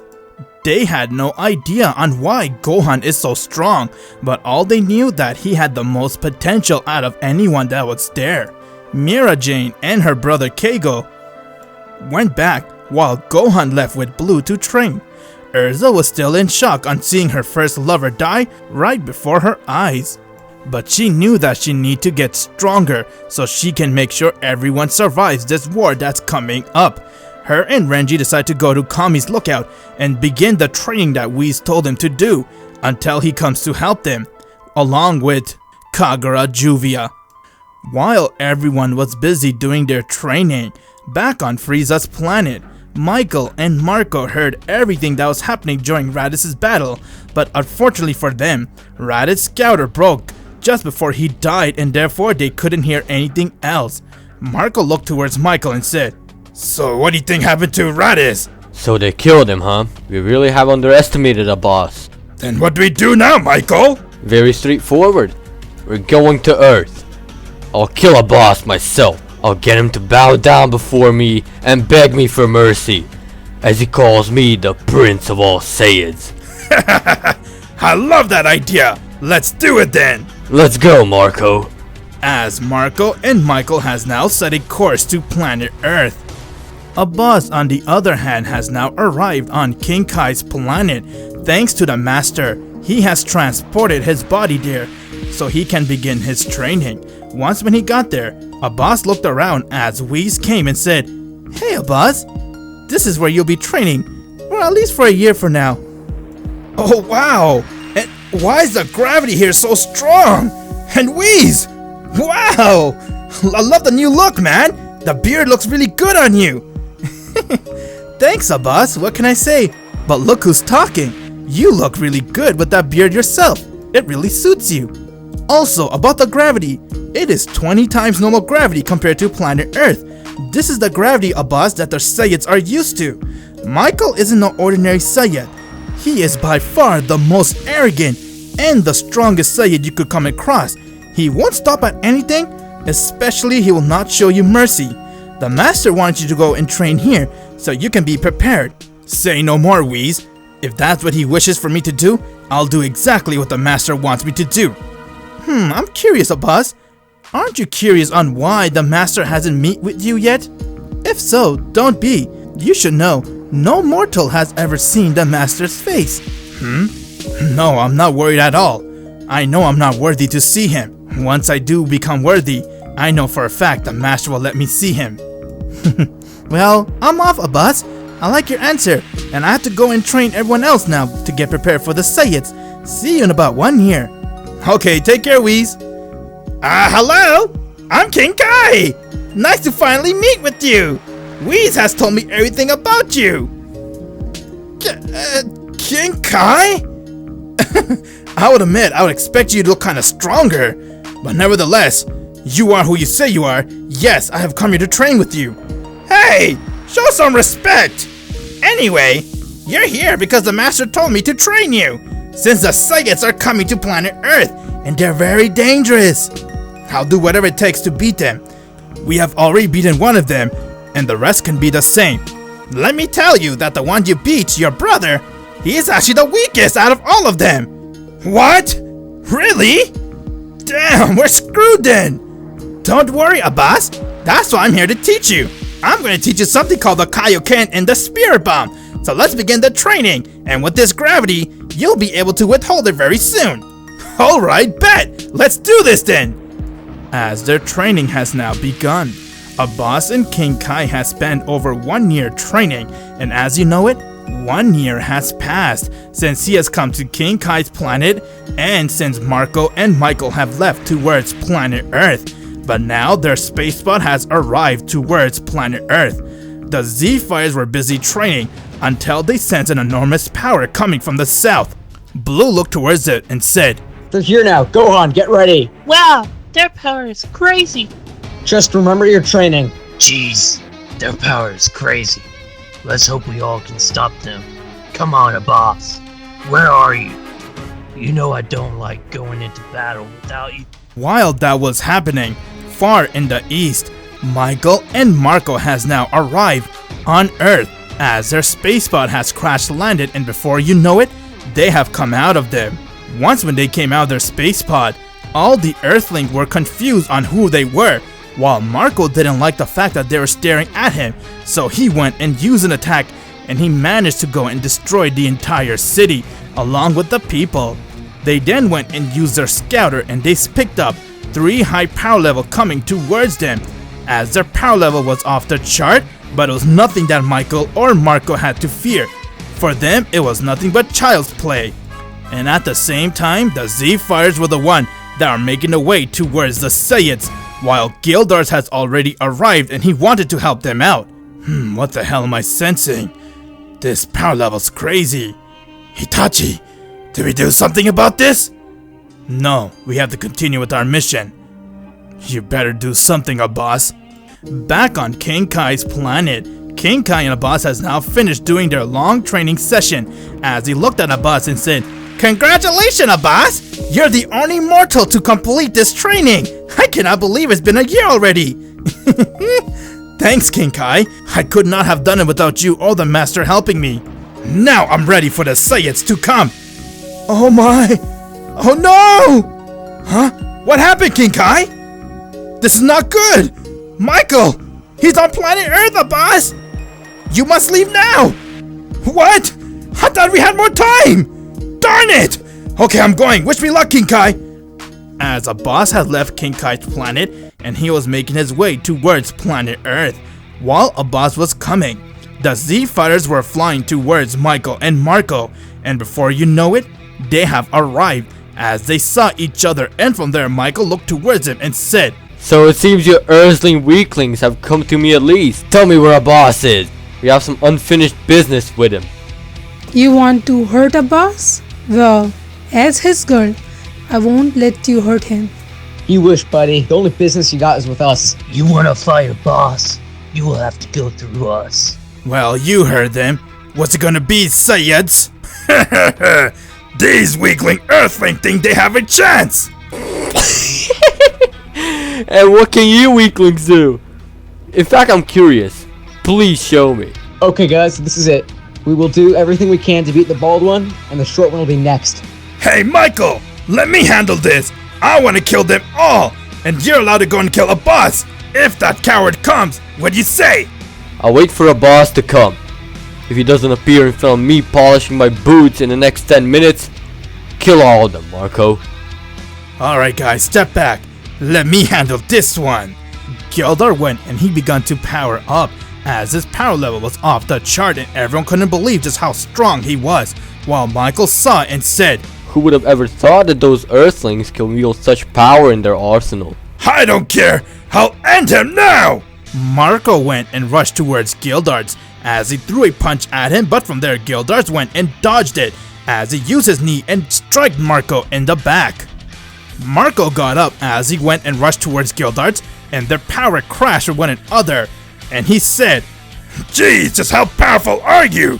You're about to find out. Gildarts and Marco were holding their own against each other until he decided to go and kick it up a notch, and he was about to go and use his crash magic on Marco, but from there he got kicked in the face by Michael as he flew meters away and he crashed towards the rocks. Before Gildarts can get up, Michael went and threw attack towards him as it hit him head on and he passed out. Michael, I had this one! I told you before, you idiot! Be on guard! He could have killed you. So, who's next? This'll be fun! Who wants to die next? Not so fast. I'll end you myself. Don't worry, guys. Leave this to me. Destructo E! Marco, don't catch it, you idiot! as the disc went right past him and it managed to go and cut the mountain in half. Marco got mad as he ran and one-shot Kevin down. Blue, Renji, and Urza all went and rushed towards Marco and they started to attack him, while Gohan got angry seeing all this, and from there he went and powered up his ki as he rushed towards Marco. And before you know it, Gohan managed to go and deck him in his face, causing him to be sent flying meters away. Blue was amazed to see that as he smiled, while Mara Jane was very happy for Gohan, but Marco got up and said, "How dare you touch me like that! I'll kill you!" Marco went and powered up a blast and aimed it at Gohan, while Renji, Urza were badly hurt and they couldn't do anything. Before the attack can hit Gohan, out of nowhere, Blue has come right in from the blast as he got hit head on and he managed to save Gohan's life. No! Blue! Why? Why, Blue? Why would you do this for me? It's because you're the first person who ever cared for me. Gohan, I thank you for being my friend, and I will gladly do this again for you. As Blue has died right there for his only friend, Urza managed to summon up the strength she needed as she managed to come right next to Marco and kick him in the face. She then went and looked at Michael and said, I won't ever forgive you guys. You guys are nothing but animals. I'll make sure I kill you here. Oh, please. I don't have time for pussycats. What is that? Someone's coming. That power level is huge. Marco, kill them all before he arrives. Marco went and he charged at Urza as he was about to kill her, but before anything can happen, she managed to disappear as Marco was very confused until he looked at Michael and he saw that Michael was staring at the sky with anger. When Marco looked towards the sky, turns out he saw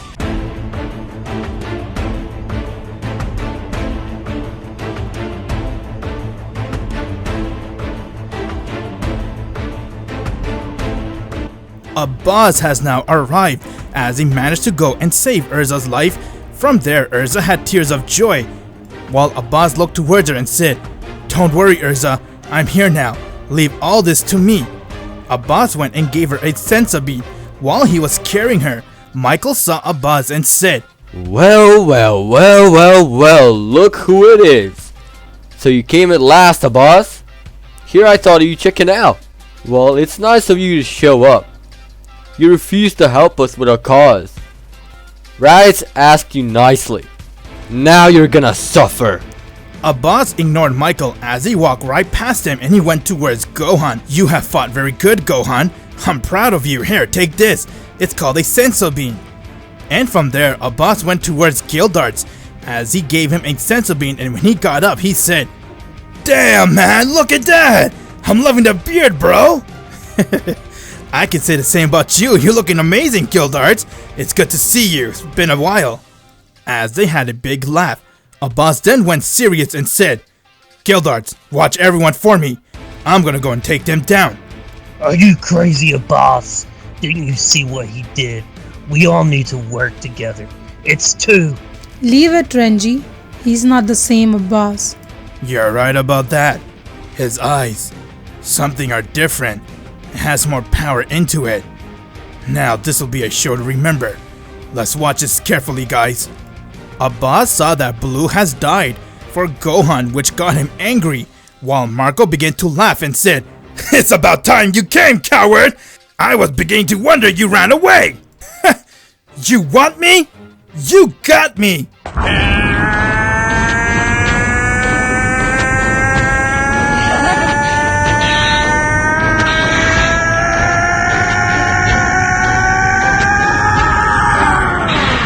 What? How? His power level is over 50,000. Wait, no! It's over 90! Hey, Michael! What did you say his power level is? It's over 90,000! What? 90,000? No way! It can't be! It must be broken! I would be so sure. I'll have you know I have trained under the arts of Kaioken. Kaioken? Kaigo whatever! I'll crush you, Abbas! As Marco went and rushed towards Abbas as he started to attack him non-stop. But everyone saw that Abbas went and dodged all of the attack like if they were nothing. From there, Marco started to get very angry as he couldn't control himself, so he went and began to attack Abbas very recklessly. But Abbas continued to dodge all of his attack, while Michael got angry seeing that, and he was wondering just how did Abbas become this powerful. Marco continued to go and try to hit Abbas, but he couldn't, so Michael got angry and said, "Alright Marco, that's enough! You have embarrassed yourself and your race long enough. I'll handle Abbas now." "No way! I want to kill Abbas!" "Are you seriously refusing my orders?" "I'm sorry. Please forgive me, Michael. Oh well, since you have him, I guess I'll busy myself by killing the rest." Abbas saw that, as he said, "No way you're going to touch them!"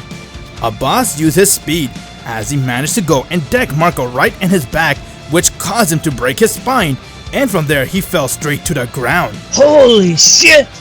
Abbas one-shot him! Everyone saw just how powerful Abbas was, as he managed to go and defeat Marco with ease. From there, everyone continued to praise Abbas, but he told him to stay back because it could get dangerous.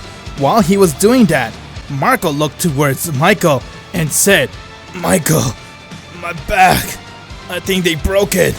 I cannot move anymore. Please, give me a hand." Of course, Marco.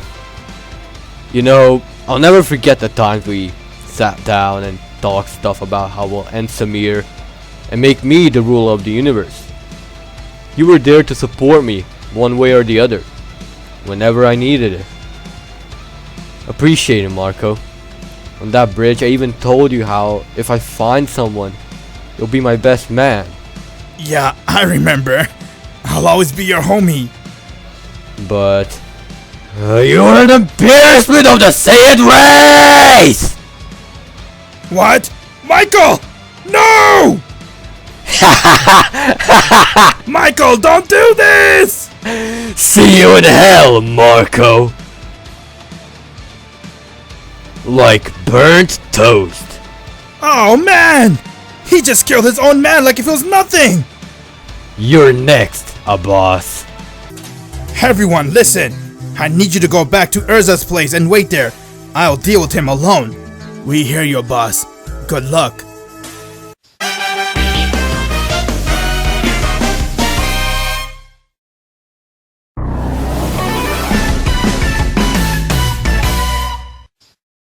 Abbas and Michael's battle was about to be underway. Abbas told the rest of his friends to go back to Urza's place and wait for him until he comes back, while Michael followed him to another battlefield, and now it was time for them to go and settle the score once and for all.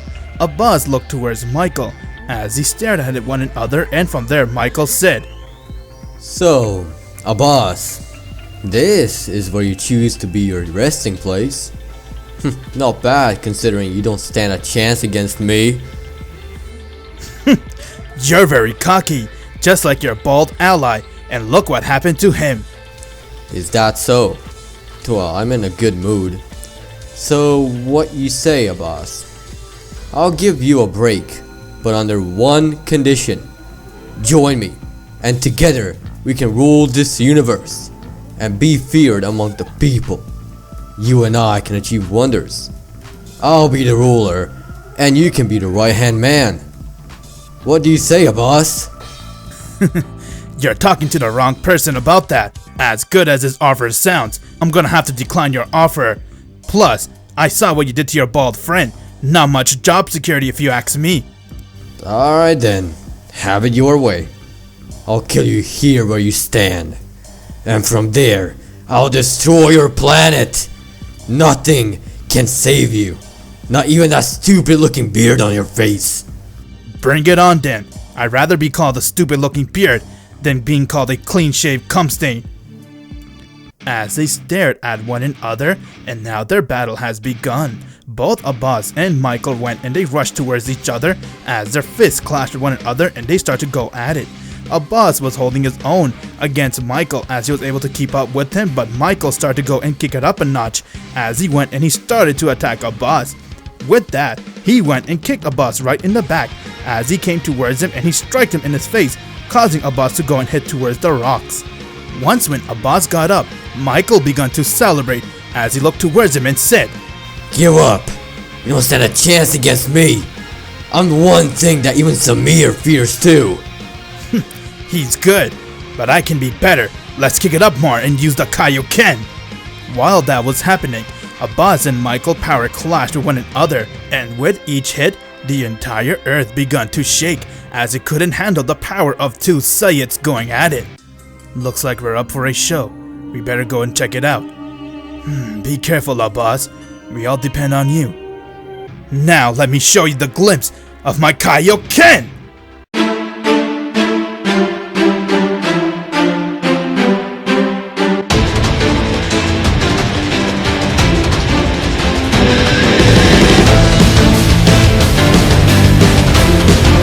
After training with King Kai inside his world, Abbas managed to go and learn a technique called the Kaioken.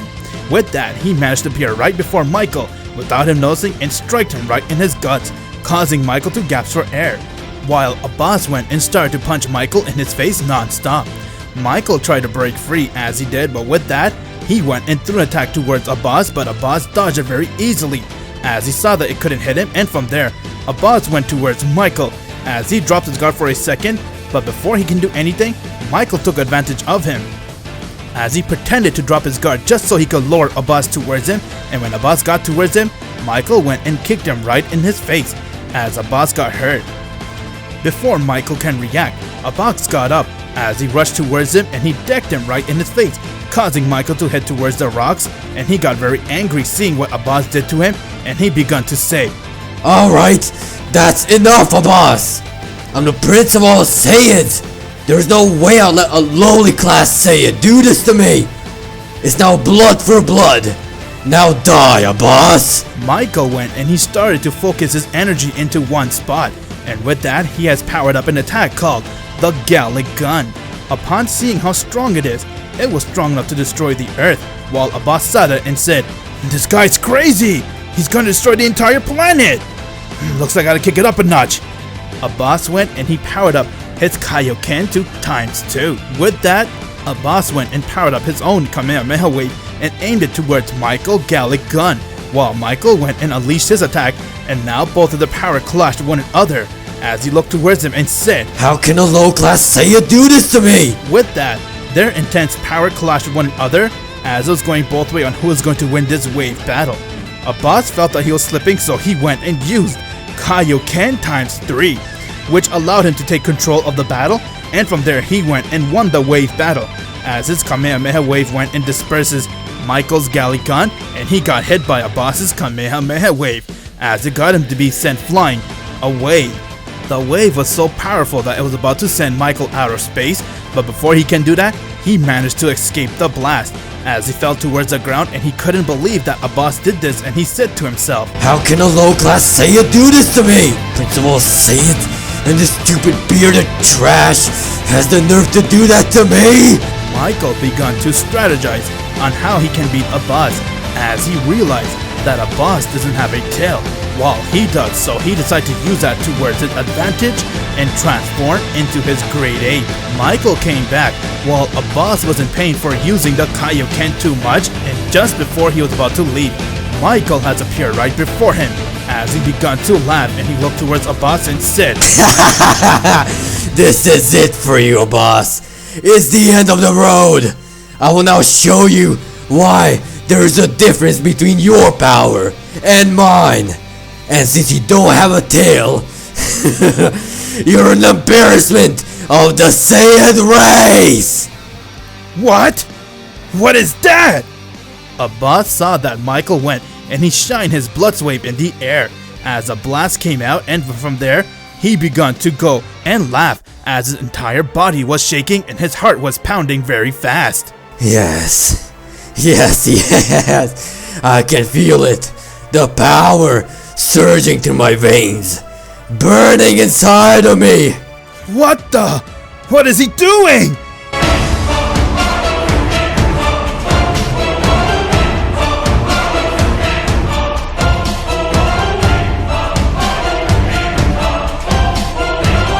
Michael has now transformed into his Great Ape, as Abbas was completely clueless and had no idea what Michael did, and from there he said, What? His power! It's incredible! But how did he transform into that? It doesn't make sense! Yes, Abbas, this is where you'll die. I'll make sure to crush you. I'm so confused! How did he transform into a giant ape? Michael went and he charged towards Abbas and he started to attack him. Abbas tried to go and reuse his Kaioken as he managed to dodge Michael's head, but from there, Abbas went right in front of Michael and he tried to strike him. Once when Abbas hit him, he saw that his fist did nothing to Michael as he wasn't even fazed by Abbas's punch, and from there Abbas was surprised while Michael looked towards him and said, "You foolish bearded man! Did you not learn that you don't stand a chance against me? I am far superior to you!" As Michael has come right in front of Abbas and he striked him, causing Abbas to be sent flying meters away with high pressure. But from there, Gildarts went and caught him and said, "What in the hell just happened, Abbas? I left you for 10 minutes and now you're already dealing with a large ape." It's good to see you, Gildarts. But yeah, that's Michael. His power is incredible. Honestly, I don't know how I can beat him. But what I do know is if we work together, Gildarts, we might have a chance. But in the meantime, I'm going to go and power up something I learned from King Kai. It is called a Spirit Bomb. With that, Abbas took the time to go and power up a Spirit Bomb, while Michael was getting frustrated on where Abbas was, and from there he went and started to punch the mountains just so he can find Abbas and said, "Stop hiding, you coward, and fight me!" Abbas went and he powered up a Kamehameha wave and he aimed it at Michael. With that, he managed to go and brush him off, as the wave was like nothing to Michael, while Abbas saw the difference between his and Michael's power and said, "Okay, there's only one way to end this. It is time for me to go and use more power. I'm gonna use my Kaioken to its fullest." Use whatever you want, but just remember, the result will still be the same, Abbas. Just remember you asked for it. Kaioken times 3.5! With that power, Abbas managed to go and rush towards Michael and he struck him in his stomach, causing him to be sent flying couple inches back, and when he got up, Abbas came right in front of him and threw an attack towards Michael's face as it hit his eyes and he got blinded from one side. Before Abbas can continue, Michael went and took his body and he slammed it towards the ground, as Abbas easily dodged Michael's attack, and when he was about to punch him in his face, Michael was scared for the first time, seeing Abbas's Kaioken times 3.5 power, giving Abbas the boost he needs to beat Michael, and just before he can go and land another hit, Abbas fell straight to the ground as he began to react and he was in pain. Using Kaioken times 3.5 was too much for Abbas's body to handle, as he couldn't handle the pressure, and from there, he lost all of his power. Michael saw that this was his opportunity, so he went towards Abbas and he stomped on him, causing most of his bones to break inside his body. With that, Abbas was screaming out in pain, while Michael went and he continued to hurt him, but out of nowhere, Michael realized that his tail got cut, and when he turned around, he saw it was Urza. Urza managed to sneak behind Michael as she went and cut his tail, and now Michael has reverted right back to his normal size. Abbas fell to the ground, but Gohan went and took Abbas with Gildart and they moved them away from Michael, while Urza, Renji, Kagura, and Juvia stood behind to fight with Michael so that Abbas can be out of reach. Abbas was badly hurt as he could barely move, but he looked towards Gohan and said, "Gohan, come here. Take this. This is the energy I collected for the Spirit Bomb. Aim it at Michael. Don't worry, Gohan. You can do this. Have faith in yourself."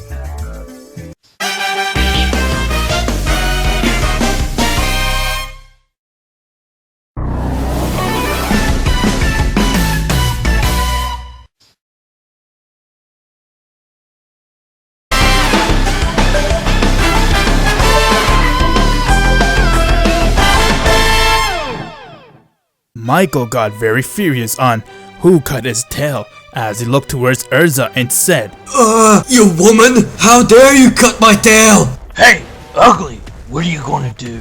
The boss has already kicked your ass. Who are you calling ugly? Clearly you haven't seen a mirror lately! Allow me to make you even more ugly! As Michael rushed towards Renji and he started to attack him. Renji went and used his Zanpakuto, as he has now summoned his Zabimaru. With that, Renji went and aimed his sword towards Michael, but Michael went and decked it away, as he came right next to Renji's face and he started to pound on it. Urza came to help her brother, but Michael went and kneed her in the stomach, and she had trouble breathing and said, "Woman, stay out of this! Let the men do the fighting, while you go and paint your nails!" Gohan didn't like to see his friends get beat up by Michael, so he went and said, Hey, leave them alone, you bully! as Michael came towards Gohan, but Gohan got too scared to go and throw the spear bomb at him, and before he can do it, Michael came right next to him and he started to attack Gohan. But from there, Gildarts came right next to Michael and used his crash magic, as it got Michael be sent flying towards the rocks. Once when he got up, Gildarts went and rushed towards him with Renji, and they started to attack him together as a team. But Michael laughed and said, You sure do have game, I won't lie. But you're messing with the Prince of all Saiyans. Just look what I did to your precious Abbas. Yeah, no shit, you cum stain. That's because your salty ass had to go and cheat his way out by using that form which Abbas doesn't have. Hearing that got Michael very angry, as he went and decked Gildarts in his face and he started to beat the shit out of him. While he was losing, Gohan had the spear bomb in his hand, as he didn't know how to aim it, and from there he started to get a lot nervous until Abbas talked to him telepathically and said, Gohan, believe in yourself. This is the time for you to save planet Earth. You can do this, Gohan. I believe in you. Okay, Abbas, I'll do it. Gohan saw that Michael continued to attack his friends, and with that, he went and aimed a spear bomb right towards Michael. Michael didn't see it coming, as it went and hit him from the back and he got sent flying high in the air. Being unable to control the situation, the spear bomb has now exploded, causing Michael huge damage and he fell straight to the ground. Once when the smoke cleared, Michael was badly beaten, as he couldn't move, so he went and took out his remote and called his spacebot to come and get him. And he started to crawl towards it and said, Michael, the Prince of all Saiyans, the strongest in the universe, I won't be beaten. As Renji went and took out his Zanpakuto and came towards Michael, and he was about to kill him, but before he can, Abbas looked towards him and said, Renji, don't! Leave him! Let him go! Boss, are you crazy? Have you seen what he has done? We need to give people second chance. Look at Blue. We gave him and now he's one of us. Give Michael that second chance so he can also become one of us. And if he doesn't learn, the next time he comes to Earth, I'll make sure I beat him. Please, Renji, spare him. Renji spared Michael as he went inside his space pod, and from there he looked towards everyone and said, You're a fool, Abbas, for letting me go. I'll come back, and I'll destroy everything here. Everything you cherish about this planet. It won't be gone. Just you wait. As Michael has now left planet Earth, everyone came to Abbas as they saw that he was completely broken and he couldn't move, and from there he has now passed out. To make the situation even worse, no one had any senzu bean since they were all out of it and they need to wait until the senzu bean has regrown. So they had to resort to the old style. They decided to go and take Abbas to the hospital, while everyone was upset on losing Blue and Kami, but out of nowhere, Whis has entered the ship as everyone saw him, and from there he said, Hi everyone, very good job on saving planet Earth and stopping Michael. Oh, thanks Whis, but now what do we do about our friends? We don't know how to revive them. Unfortunately guys, there's nothing we can do. All we can do now is prepare the burial for them. Well, there is still one way for them to come back. Everyone saw that it was another angel as they saw Whis bow down to him and said, It's an honor seeing you again, Dai Shinken. Everyone was confused on who he was, and Whis looked towards him and said, He is the master of all angels, and he is also the master's best angel. You can say the master's right-hand man. It's an honor meeting all of you guys. I've just got the word from the master on what you guys can do if you want your friends to come back. Master want you guys to go to a planet called Planet Namek. Over there, you'll need to defeat this tyrant named Samir. If you don't know who Samir is, he is a tyrant that has been ruling this universe, and he's also the reason why Planet Saiyan, the planet where Abbas is from, has been exploded. If you guys manage to pull this mission off and beat him, the master will go and revive your friends. You can say this is a test to see if you guys are all ready to be part of the master fighting team. Oh wow, we're able to be inside his fighting team? That's amazing! That is right, but in order for that to happen, you must pass this mission. Everyone was very confused and shocked to hear this, and they were also very nervous on going alone to Planet Namek without a boss. But they knew that they had to do this. Dai Shinken told them to get ready, as he had a ship ready for them to go the next day, and that he will go with him to guide him where Planet Namek is with Whis, while they left Abbas at a hospital to heal up. With that, everyone got ready, and now they set a course to go to Planet Namek. Renji, Urza, Gildarts, Kagura, Mira Jane, Juvia, and Gohan has all gone into the spaceship, and now they set a course to go to Planet Namek. While they were going there, Whis told them everything they needed to know about Samir, and while that was happening, they also decided to go and train with Whis and Dai Shinken for a bit so they can be prepared for the danger on Planet Namek. Back on Frieza's planet, Michael has now arrived there, as he went inside the healing chamber and he began to heal himself off. Couple of days has passed and now he has awakened from his heal, and he made plans to go to planet Earth and kill Abbas. But before going, he has learned that Samir has left the planet, and he made his way towards Planet Namek in the hopes of using something called the Dragon Balls so he can wish to become immortal. Hearing that got Michael very pissed off, as he ran towards the space spot and he set a course to go to Planet Namek so that he can ruin Samir's plan and make sure that doesn't happen, and he can save the day. Back on Planet Namek, Samir and his man has now arrived there, as they've begun to go and search for the Dragon Balls, and to do that they went and killed most of the Namekians so that they can tell them where the Dragon Balls were. Do whatever you can, guys. I need to make sure I get the Dragon Balls in my possession. I'm gonna go and use it to stop that black dragon and be the ruler of this universe. No one dares to come and fight with me. My lord, are you sure about this idea? Of course I am. Start doing your work or else I'll kill you where you stand. They began to go and search for the Dragon Balls, as they managed to get a couple in their possession. While doing so, Samir decided to go and call his strongest force called the Ultier Force, since they are the 7 strongest fighter he has with him, and they will help him to collect the Dragon Balls in a much quicker pace. While all that was happening, back on Earth, Abbas has been bed resting since he hasn't woken up since his battle with Michael. Dai Shinken did told everyone that Abbas will wake up once when the master wants him to wake up. Until then, he'll be in a coma, and because of that, he hasn't waken up. But while he was sleeping, Abbas. Huh? What the? Where am I? What is this place? Oh, I remember seeing this before, back when I was a kid. Abbas, it is time for you to know everything. It's you! You're the master! I cannot believe it! I'm seeing you again after all this time! That is right, Abbas. I have been watching you the entire time and guiding you without you noticing, but now I felt it is the best time for you to know everything that's going on. You need to know about your race, the Saiyan race, and you also need to know about the war that is going on right now. Of course, Master. I'm ready to do anything you ask of me. You came a long way, Abbas, and now you need to know everything. You and the rest of the Saiyans are the most powerful race in the multiverse.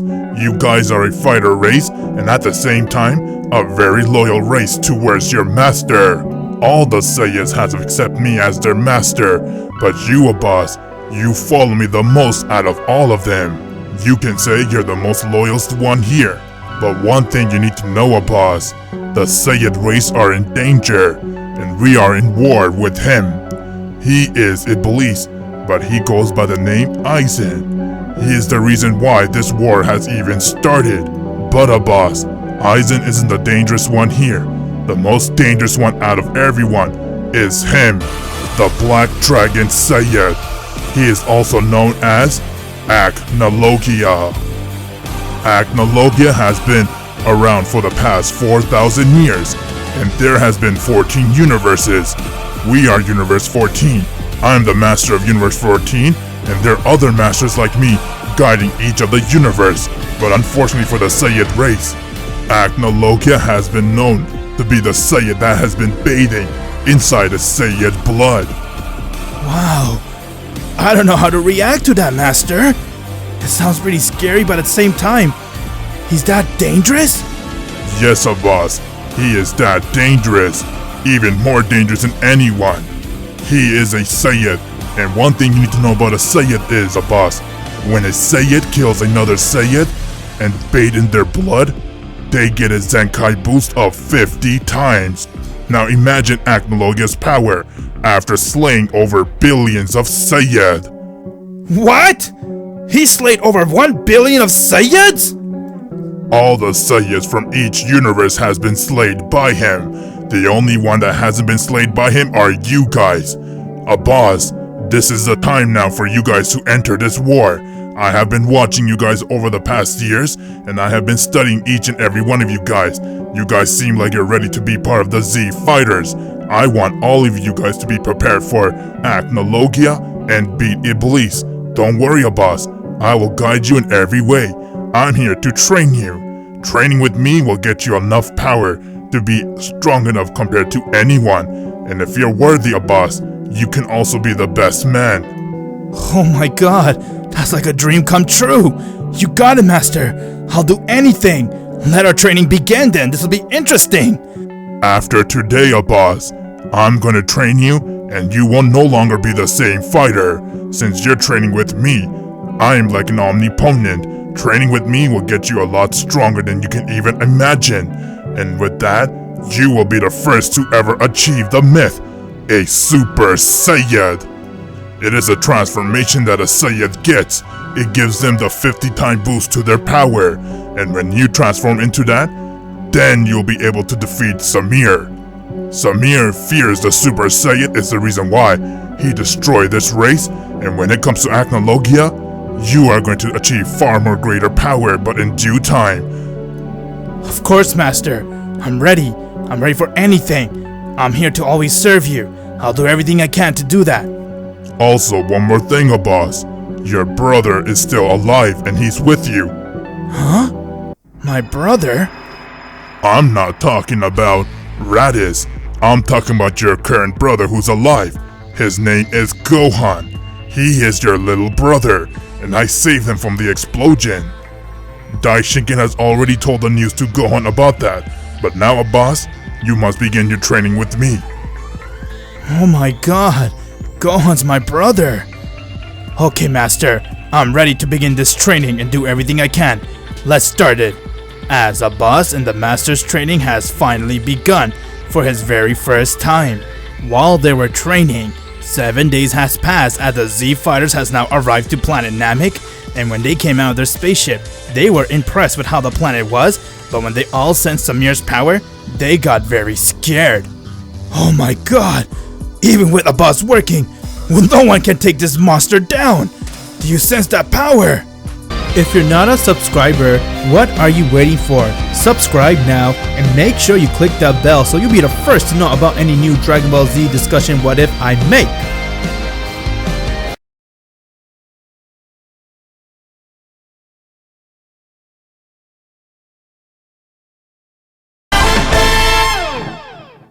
Gohan and the rest of the Z Fighters has now arrived on planet Namek, as they all saw that Michael has also arrived and he began searching for the Dragon Balls. They were also searching for it, and so they didn't know what to do, since they were very scared of Michael and that Abbas wasn't there to defend him, and at the same time, they had to worry about the tyrant Samir, who was also looking for the Dragon Ball. Everyone was afraid until Gildarts told him, "Hey, get it together, everyone. We came here with the mission to get the Dragon Balls, and that's exactly what we're gonna do. With Abbas or without him, we need to gather it before anything happens. Remember, our sole purpose was to come here and wish for Piccolo to be alive again." You're right about that, but you sense that, Michael? He looks like he's gotten stronger. Yes, I know, didn't you know? What Whis told us, these Saiyans get something called a Zenkai boost after every battle. It's no wonder he became this strong. But back to the plan, Urza, I need you to go and check to see where the next Dragon Ball is. Upon checking, they saw that it was close to them, so they proceeded to go and get it before anyone else can get it. While that was happening, back at Jocko's world, at the Galactic Patrol office, Broly has now finished his mission. As he saw that Jocko was there, and from there Jocko said, "It's amazing, all these years we spent together training you and making you become who you are today, Broly. You can say you made me a proud man. I did kind of raise you, so I'm like a father, you can say." I guess you could say that. But I'm really proud of you, Broly.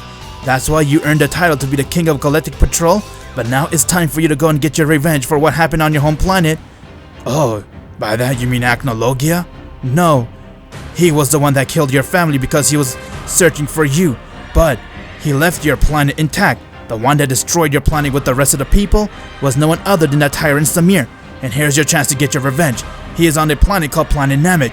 Not only that, but there's also more Saiyans there too. Really? More of my kind of people?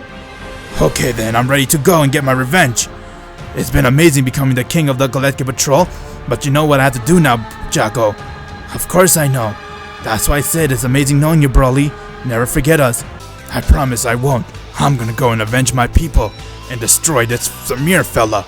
Okay, well, take care, Jocko. I'm off now. As Broly has now left his planet and he made his way towards Planet Namek, which he will be arriving very soon.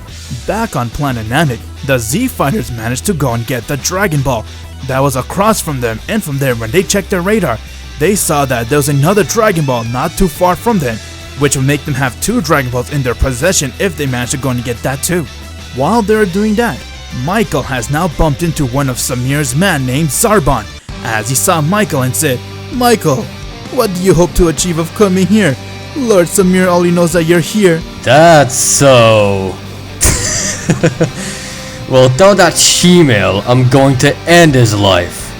And I'll be the one to get the Dragon Balls before he does. But unfortunately for you, Zarbon, you won't be able to tell him because you will die here. Is that so?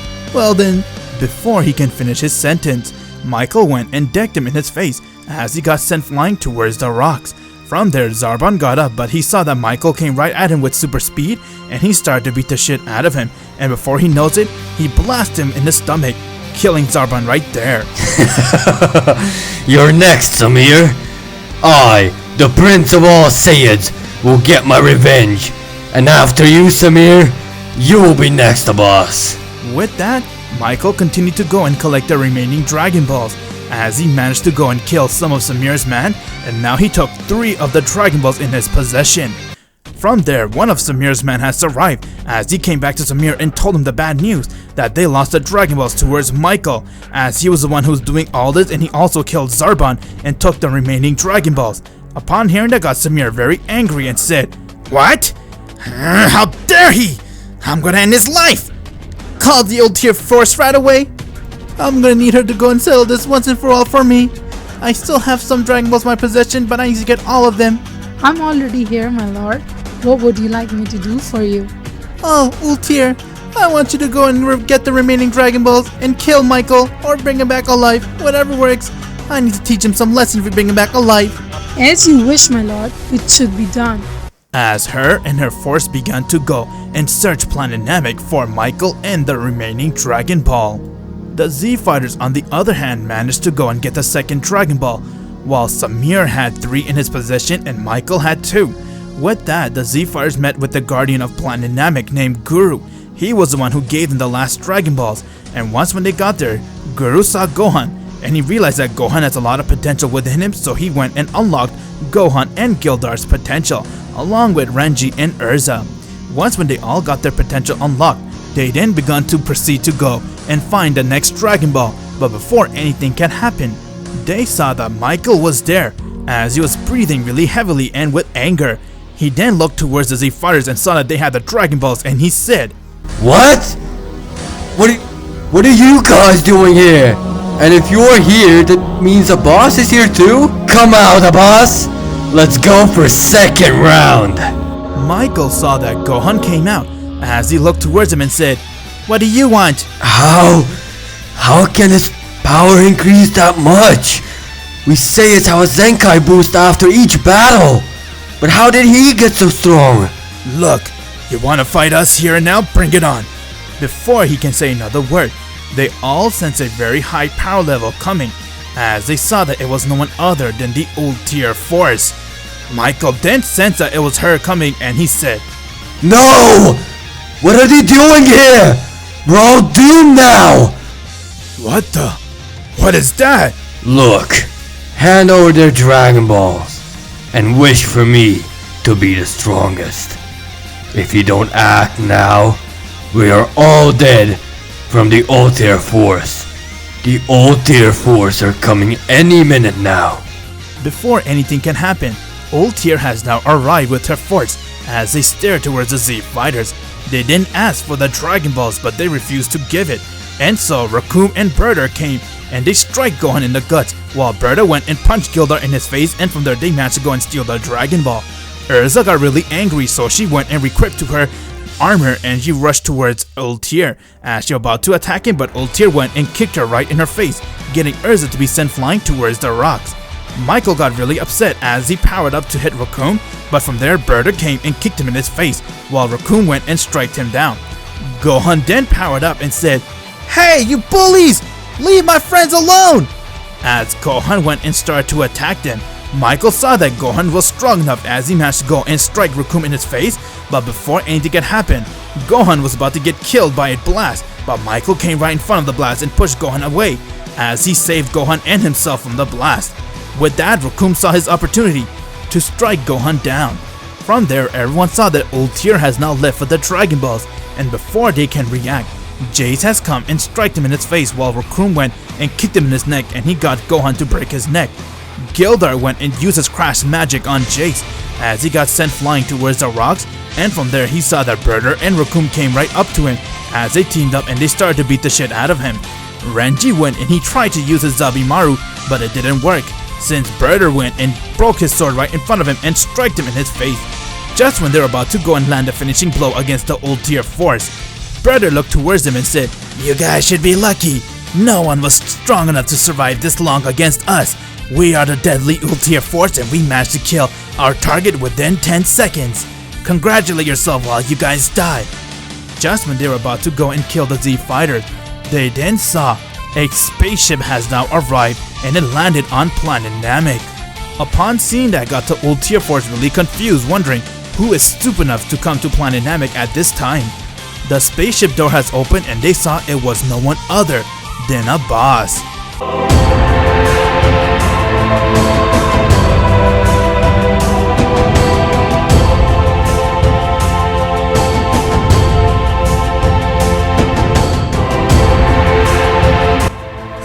Yes, it's him!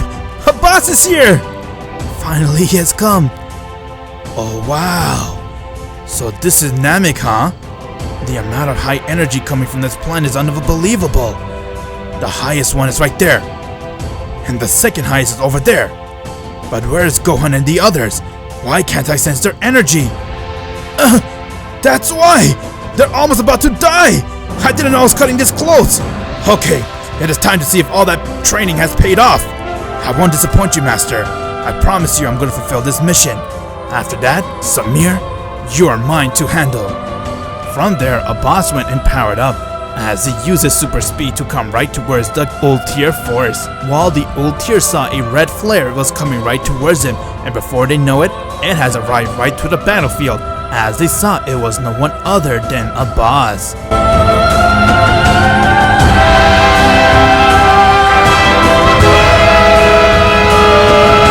Well, I'll be if it isn't Abbas. What a show-off. Abbas walked towards Gohan as he went and gave him a senzu bean, and after eating it, Gohan has recovered and he saw that Abbas was there and said, "Abbas, you're here, but how?" "It's good to see you again, Gohan. We have a lot to talk about." I know the truth too. We are brothers." "Yes, that's right. You're my little brother. I'm sorry I didn't know this before, but now that I know I'm your older brother, Gohan, I'm always going to be there to watch over you." "A lot has happened here, brother." "Say less. come here, I could read what happened in your mind. As he saw that, Abbas went and he placed his hand on Gohan's head and he began to go and read everything that happened while he was gone. With that, Abbas has learned exactly everything that happened on Planet Namek since he had the ability to go and read people's mind. After finding out everything that happened, Abbas then went towards Urza and he gave her a senso bean. As she began to have tears of joy seeing Abbas, and he said, "I'm sorry I couldn't so lose Urza, but I'm proud of you, you're able to stand this long. And as for you, I see they surely managed to beat you up, Gildards." "Shut up, man. But it's good to see you, my brother." "Likewise. That's why I'm here now. Leave everything to me. I'll handle the rest." "What? Abbas! Are you crazy? Didn't you see what they did to us?" "Yes, Renji's right, Abbas. They almost killed us without breaking a sweat. We cannot take them alone. We need to work as a team." "I'll be fine, don't worry." "But Abbas!" Before they can say anything, Urza stopped them from stopping Abbas, as she told him that she has realized that Abbas isn't Abbas anymore. He is not the same man that they knew on Planet Namek. Something has changed within him. Gohan has now realized that too, as Gildar started to realize that Abbas is completely different, especially when it comes to his power. While Abbas was walking over towards Raccoon, he then looked towards Michael and gave him a senso bean, since he did help the Z fighters and he saved Gohan's life. From there, Michael ate the senso bean as he got a Zenkai boost. After getting it, Michael wanted to see what will Abbas do alone fighting with Raccoon. Raccoon began to laugh and said, "Hey, you think you can beat me? What a dumbass! Look at this! I'll crush you like I crushed your friends, and after that I'm gonna throw your corpse outside of space." Raccoon didn't like Abbas's response, as he got angry, and from there he went and charged towards Abbas with full power, as he powered up to full and everyone can sense how powerful his energy was. With that enormous energy, he came and rushed towards Abbas, and before they know it, they saw that Raccoon was in the ground as he passed out. Little did they saw, Abbas managed to go and deck him right in his stomach, as he managed to shatter his entire bones that were in his body, getting him to be paralyzed, and he passed out. The Z-Fighters didn't know what they saw, but Michael was the only one who saw everything that happened, and he couldn't believe what he saw as he was very angry and said, "No! What? If I didn't see it with my own eyes, I wouldn't believe it. How did Abbas do that? No. How can it be that Abbas was able to get this strong? No, don't tell me he is the Super Saiyan. Has Abbas found a way to get Super Saiyan? But why him? I'm the Prince of all Saiyans. I should have been the one, not this bastard." Chase and Birder were also confused on what they saw, as they couldn't believe that Abbas managed to go and one-shot Raccoon without even moving. With that, they decided to go and use their teamwork against Abbas and defeat him, as they both went and charged towards him, and they tried to attack him with everything they got. They both went and simultaneously worked together to hit him, but they saw that it would look like it was just moving wind for Abbas. But little did they knew, Abbas was dodging their attacks so fast that no one could see it with the naked eye. Berter went and he tried to hit him with the finishing move, but Abbas went and caught his fist and he twisted it and said, "There's no need to fight. If I were you, leave this place and I promise you, you won't get hurt. Otherwise, you will be dead here." "Screw you!" As he tried to hit Abbas, but from there Abbas went and he one-shot him towards the ground. Michael and everyone couldn't believe what they saw, as they all saw that Abbas went and he one-shot Raccoon and even Birder without breaking a sweat. Kildar was completely surprised and said, "Just what the hell happened to Abbas? He is not the same man. It's like he's completely different." While they're all shocked, Michael then came towards Abbas as he needed some answers, and he was upset that Abbas let Chase go, and he told him, "Tell me, Abbas, how did you get this strong? And because of your compassion, Jace has now left to get the old tier. You're done now." "That's fine. He can bring whoever he wants. I'm ready for them." And with that, they sense a huge power coming towards them, as they can all feel that it was no one other than Ultir's power. Upon her arrival, Ultir and Jace came, while Abbas stared at her and she stared at him.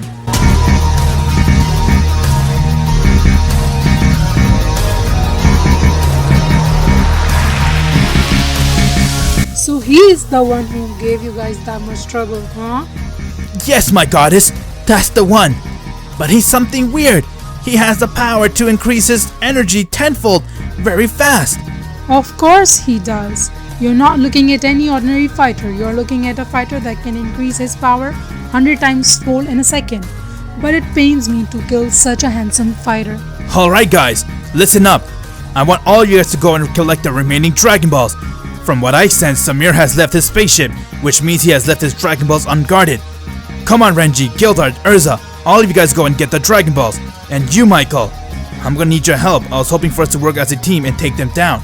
Yeah, that's fine with me, whatever. You're gonna trust him, Abbas? Please, trust me. Now go! You got it, brother. As they all left towards Frieza's spaceship, but at the same time they were very confused on how Abbas managed to get this strong and that why is he so different, since they had no idea what happened in his journey while he was coming to Planet Namek. Abbas and Michael then looked towards Ultir and Jace as they were staring at one another, and just when they're about to go and begin their battle, Michael laughed and said, See ya, Abbas! Have fun dying alone while I get the Dragon Balls! Oh no, you snake!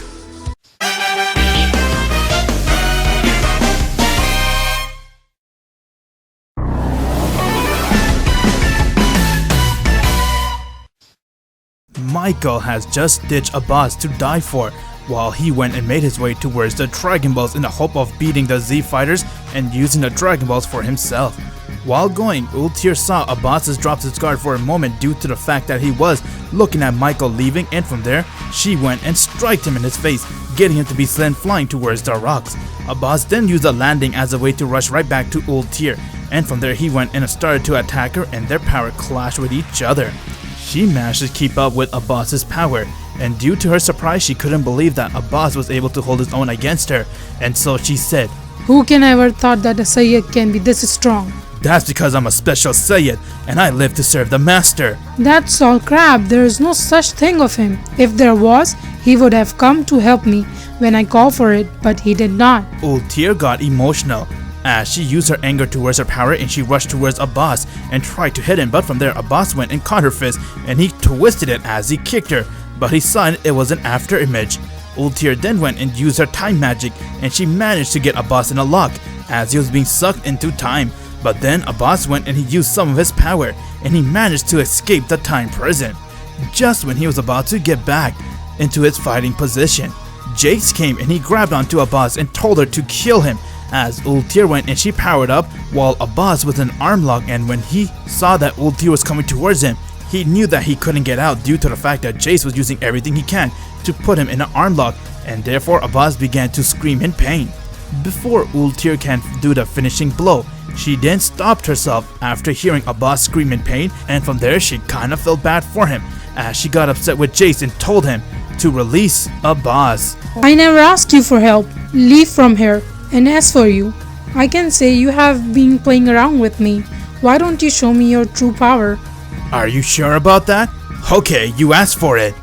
Abbas began to go and use his Kaioken as he began to scream, and he kept powering up.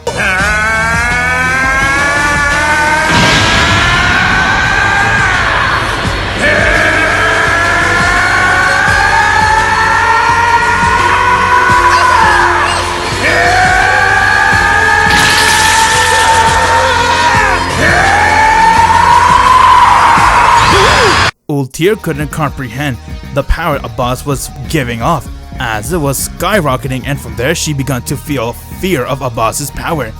Abbas then saw that Ultir was very scared, as he looked towards her and said, "We don't have to fight! All you have to do is leave this planet and never hurt anyone again." That's all. How can one be so merciful? I told you before, I serve the master. Wake up! If he didn't exist, you would have been dead! It's true, he really does exist. After kicking some sense into her, Ultir then realized what Abbas said was true, as she saw a glimpse of the master and she began to shed tears. She then decided to stop following Samir and follow Abbas due to the fact that she can see the light in the tunnel when she's with him, and she realized that she can finally repent for all her sins. After apologizing to Abbas, she then looked towards him and asked if she can join him in his crusade. Abbas was happy that she has now changed her ways and finally realized that there is such thing as a master, and she wanted to come to the right side.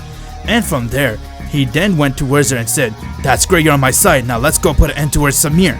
Please, Abbas, be careful. He's very dangerous. "Don't worry about me, I got this." Before coming, Abbas' fight was happening with Ultir, and while he was fighting with her, back when Michael has left Abbas and he has now arrived to Samir's spaceship, he then began searching for the Dragon Balls as he saw that the Z-Fires were there and they managed to get their hand on the Dragon Balls. From there, Michael then went and started to attack them as he wanted to use the Dragon Balls for himself, and when they had a fight over who's gonna get the Dragon Balls, out of nowhere, Samir has arrived as he was very angry and said, "How dare some shrimp come to my ship and steal my Dragon Ball!" Samir, it's time to face me. Let me show you what a real warrior is like. "Not this again. You weakling can't do anything." You fool! I have become a thing you fear the most. A Super Saiyan! Michael powered up as he charged towards Samir and he started to attack him. Samir was impressed to see that Michael was able to hold his own against him as he kept taunting him, and from there, he told Samir to go and use his transformation since he did knew that Samir had another form. "Okay, monkey, just so you know you're dead, I'll show you my new transformation then, since you never saw it before."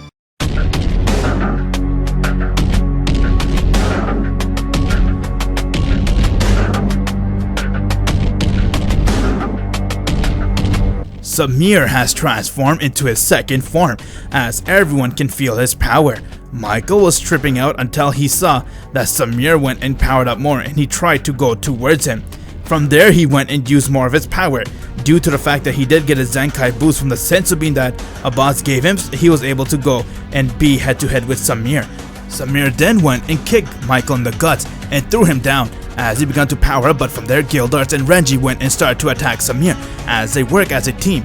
Samir wasn't pleased by that, so he went and took both of them and he started to attack them, but from there Gohan went and powered up an attack and aimed it towards his back, getting Samir really angry. Michael saw that this was getting out of hand and he realized that Gohan still had a sensu bean, and so he asked Gohan to pierce his hole towards his stomach so that he can eat the sensu bean and get the Zenkai boost. Gohan after some time decided to go with Michael's plan since he was the only one that can stand a chance against Samir until Abbas comes. After doing that, Michael went and ate the sensu bean and now he had a huge Zenkai boost and he began to laugh and say, Yes, yes. Now Samir, I'm the Super Saiyan. Behold the power and die. Michael went and rushed towards Samir and he started to kick his ass. Samir saw that Michael's power has increased a lot while Michael was having fun attacking him. From there, Samir decided to go and show everyone his full power as he looked towards him and said, "You have done good, monkey, but let me show you the true power that I have."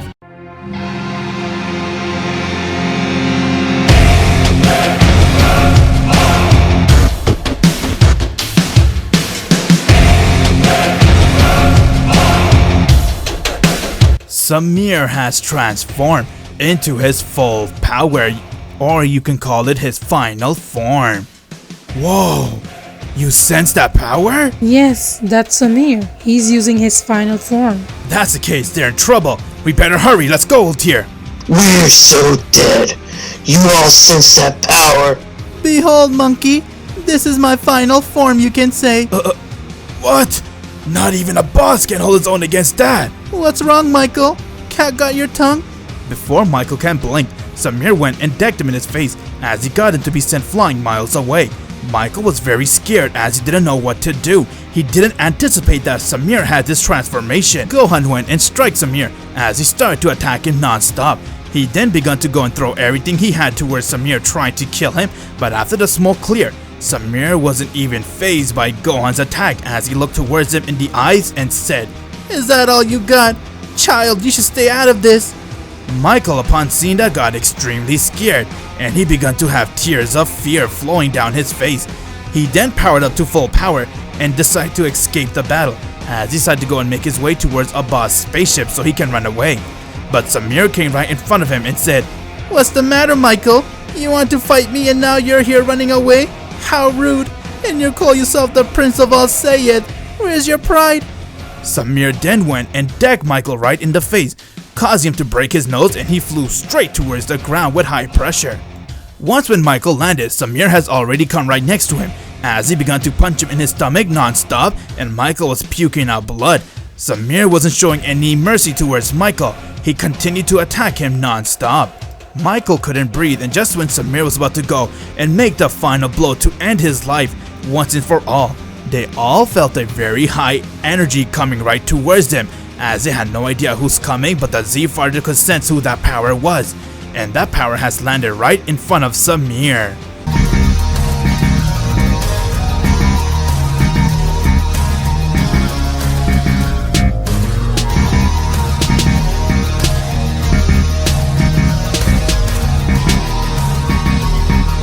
Abbas has arrived to the battlefield, while Samir looked at him, and from there everyone was very happy to see Abbas. Abbas! You made it, yes! But we need to leave, this guy is the real deal! He's right, let's go, boss! Don't worry guys, I'm here now, I'll handle this! As they all saw that Abbas has powered up his ki, and he began to walk towards Samir. Everyone thought that this was crazy, but Old Tear said, No, he's not. He's one of a kind.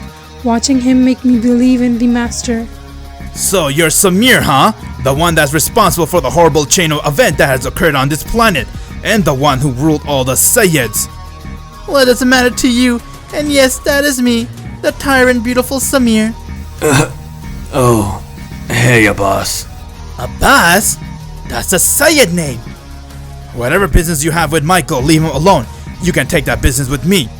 Samir dropped Michael, as he instantly came right in next to Abbas, and he tried to strike him, but Abbas dodged his kick, and from there he went and punched Samir in the face, getting to be sent flying meters away.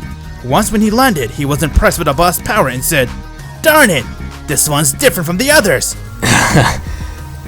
That's because you're fighting a real deal, Samir. A real Super Saiyan. Abbas is the one that has that power, and now he will kill you and finally avenge us. Not liking what Michael was saying, Samir went and shot a death beam right towards Michael's heart, as it pierced right through it, and he began to feel his life slipping out of him as he began to bleed out. Abbas saw that as he got upset, while Michael used whatever energy he had, and he looked towards Abbas and said, Abbas, please, you need to listen to me. Samir's the worst type of scum of all. Don't spare his life. Please, Michael, don't talk, save your energy. Shut up and let me speak, Abbas. He's the reason why I'm the man I am today. He made me this evil. Though not by choice. He threatened to kill my father if I didn't listen, but he still killed him anyways, despite the fact he did everything for him. I hate doing what he says out of his dirty ass mouth, but I was living in fear. Please, Abbas, I beg of you, kill Samir. Don't let him live. Please, don't let him live. Abbas. As he died right there, Abbas felt sad seeing Michael cry along with everyone else and said, "You are a heart of a warrior, but you shed tears like a true man. I'm sorry you had to suffer because of him, Michael. But don't worry, buddy. I'll make sure to avenge all of us. I'll make sure I avenge you and all of our race. Thank you for showing me what kind of Saiyan you were. And now I'm gonna use that power towards my advantage to take down Samir. And as for you, he's right. Him, all the Saiyans and everyone that you have hurted. I'm going to defeat you here."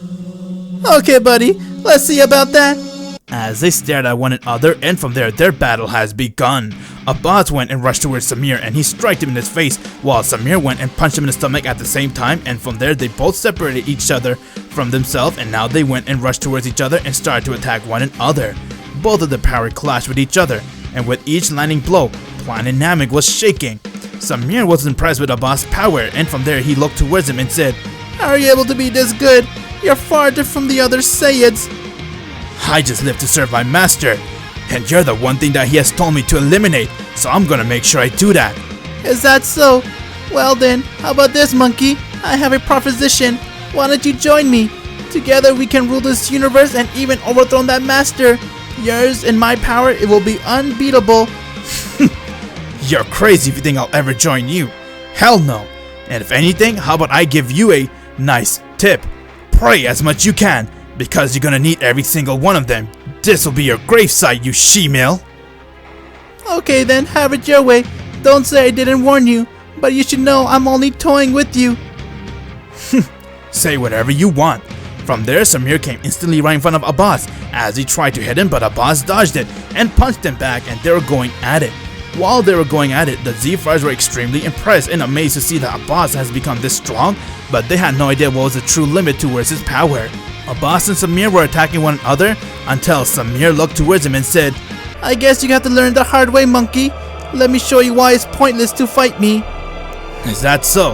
Well then, why don't you show me this, Samir? Behold, my true power.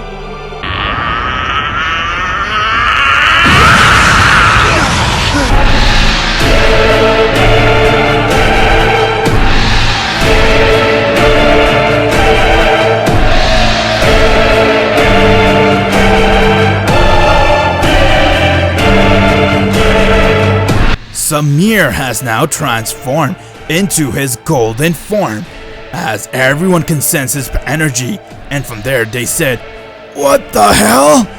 What is he? There's no way that can be him.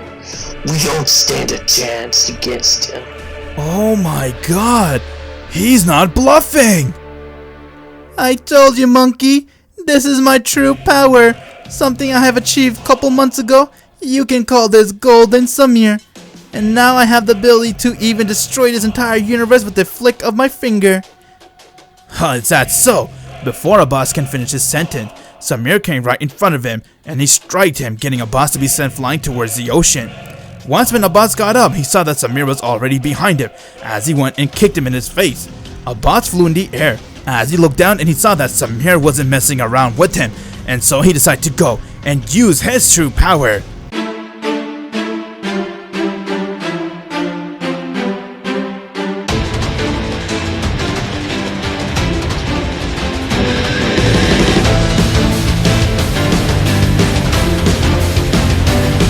Okay, Samir, you wanna go all out? Then let's go all out.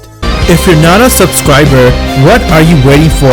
Subscribe now and make sure you click that bell so you'll be the first to know about any new Dragon Ball Z discussion what if I make.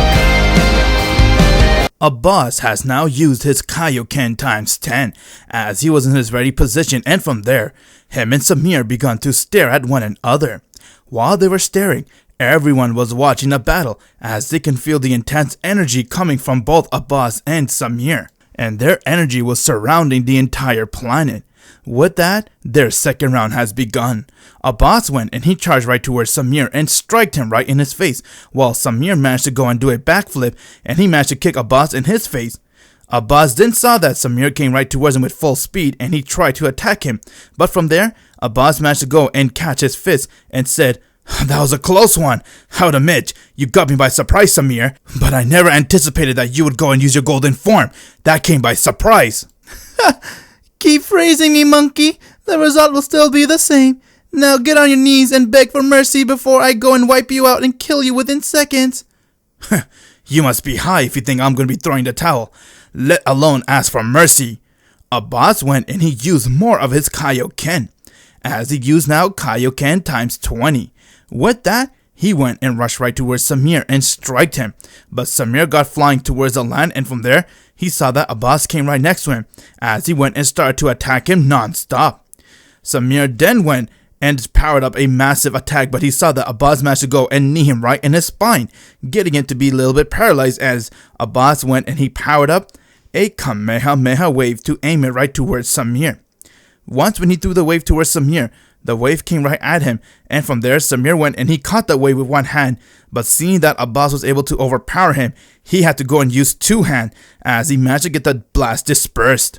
Everyone was completely shocked and speechless seeing that, as they all felt for a moment that Abbas had the upper hand, but from there Samir began to laugh and said, Not bad, monkey. I have underestimated you by using only 5% of my power. Let me go and use 15% for insurance. What? 5%? Yeah, right. Before he can react, Samir came and struck Abbas right in his jaw as he fell right towards the ground. And before he can recover, Samir went and he began to throw a ki blast towards him. Abbas got up as he managed to go and dodge most of the attack, but he saw that Samir was increasing his speed as he started to throw a lot more ki blasts at a much quicker pace, making it difficult for Abbas to go and dodge each and every one of those attacks, and from there, it went and it started to hit him. Abbas got up and saw that Samir was already there, as he went and kicked Abbas right in his face, and from there, he started to go and beat the shit out of him. Guys, we need to help him, he's losing! I don't know why, but Abbas thought he can handle it on his own. He's such a fool, man! Abbas was winning this battle until Samir went and used that golden form. All you guys give me your energy so I can go and help Abbas. With that, they saw that Ultier has already came right towards the battlefield, as she began to use whatever power she had, and she aimed it right towards Samir non-stop. Samir saw that as he easily went and caught her blast and said, I see you became one of the traitors too, Ultier. It is time I kill you. Samir went and aimed a death beam right towards Ultier, but Abbas quickly went and he pushed her out of the way. But Samir came and he struck her right in her guts, as she had a hole right towards there, and she began to bleed out. From there, Abbas went and he struck Samir right in the face as he got angry, but he saw it didn't faze Samir at all. While Ultier fell to the ground, but she began using her magic to heal her wound. Samir was about to go and do the same attack that he did towards Ultier on Abbas, but from there he got kicked in the face by no one other than Gildarts. What? What's going on? If you don't have much power, you need to leave right now, Gildarts. Abbas, shut up. I'm here to help you. Let's go take this tyrant down together. No, we don't stand any chance. You saw what he did. He could easily beat us if he wants. It's like he's increasing his power tenfold. I don't know what we can do against him. I have an idea, boss. Let's make a run for it. Huh? Yes. We could come back later. We don't stand a chance against him. He will destroy us. So might as well we go and reinforce ourselves and get stronger, and we'll fight him one day. No, we're not leaving. I'm going to use my trump card. It's called the Spear Bomb. But for that, it'll need some time. That's something we don't have. I've used all my energy just kicking that bastard. I'll go and power it up. As Abbas went and he begun to go and call upon everyone and said, listen up everyone. Give me your energy so we can take down this tyrant Samir and live in peace. Hand me all of your energy you have. With that, Abbas began to go and power up the Spear Bomb, as he saw that he was getting energy from all over the place, including Planet Namek. Abbas was able to keep it up while Samir was confused on what is he doing and said, what the? What is this monkey doing? I think he's getting prepared to die. Poor guy. Before anything can happen, they all saw a spaceship has now arrived on Planet Namek, as it was no one other than Broly.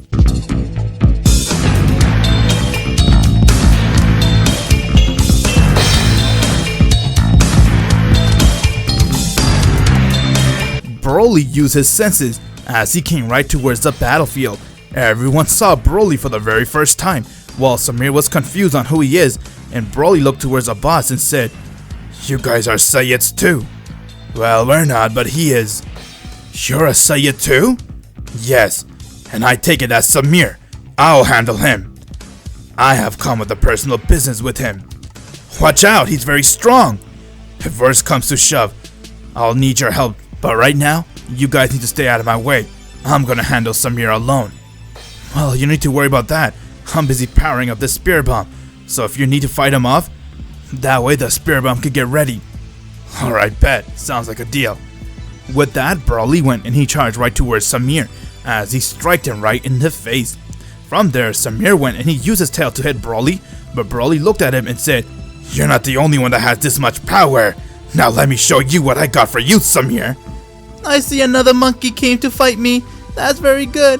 Planet Namek full of monkeys. I'll eradicate each and every one of them.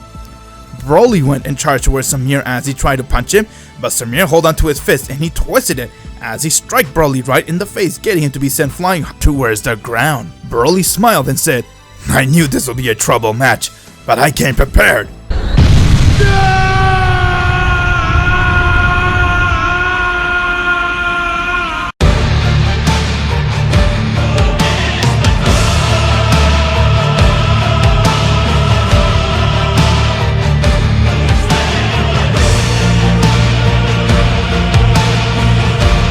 Broly has used his wrathful form, since he is the legendary Super Saiyan, Upon seeing that, Abbas and everyone was very impressed, but Abbas was more focused on powering up the spirit bomb.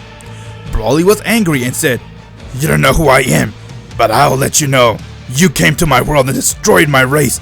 You destroyed my home planet, and for that, Samir, I'll end you." It's amazing to see how everyone knows the great Samir. Come show me what you got then, monkey. Samir went and he charged right towards him. As he tried to hit him, but Broly went and countered his attack and he decked him right in his stomach, getting Samir to have trouble breathing, and from there he went and kicked him in his face as he gets sent flying towards the rocks. Broly rushed towards Samir and he started to attack him again, while Samir was getting hit by Broly non-stop. With that, Broly went and powered up a huge blast from his mouth and he aimed it at Samir.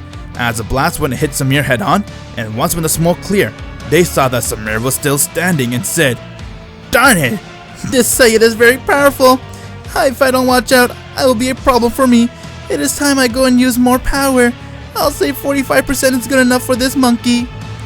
Everyone saw Samir went and he began to power up as he began to glow.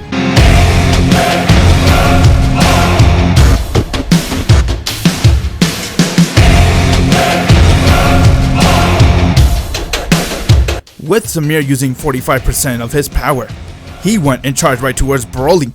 As Broly went and tried to hit him, but from there Samir went and decked Broly right in his face, getting Broly to be sent flying, and from there Samir charged right behind him and he began to overpower Broly. Just when they felt that everything was going well with Broly's fight, but then they saw that it was just a fairy tale, as Samir has yet again showed more power and he showed his superior power over the Saiyans. Samir then went and powered up a blast and said, "You are a good monkey, but it's time I put you to an end and rest with the rest of the Saiyans once and for all." Samir went and powered up a massive blast as he aimed it right towards him. Broly went and he tried to block it, but it was too much for him. Gildarts got worried as he began to ask Abbas, "Abbas, how long till the spirit bomb's ready?" "Almost ready, Gildarts. Give it a little bit more time." "You know what? It is time I destroy this planet and end you all myself." Samir went and began to power up a massive blast, strong enough to destroy the planet within seconds. "It's ready!" "Alright then, let's do it!" "Okay guys, move out of the way!" Abbas went and he aimed his spirit bomb right at Samir, as the blast came right close towards him, but from there Samir went and he tried to deck it, as he saw that the blast was too much for him, and it managed to get Samir's power dispersed that he powered up to destroy the planet, as the spirit bomb went and it took him down with high pressure, and before you know it, the spirit bomb has now exploded, as it left a huge crater on planet Namek, and it put a lot of damage towards the planet. Once when the smoke cleared, most of the lands were covered with water, while Gildarts and Abbas managed to go and survive the explosion. Everyone got up as they saw that they couldn't sense Samir's energy, and they felt that Samir has finally died by the spirit bomb. Oh wow, it would appear Abbas has managed to use the spirit bomb to kill the tyrant Samir, master.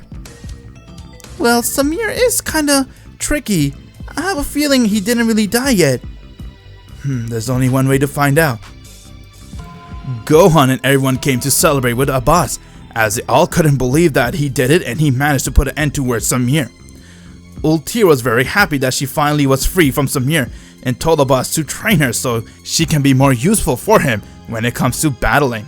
Urza was very happy to see that Abbas' attack worked, while Gohan couldn't stop celebrating. "I can't believe we did it! Wow, Abbas, your blast is very powerful. I still can't believe it killed Samir.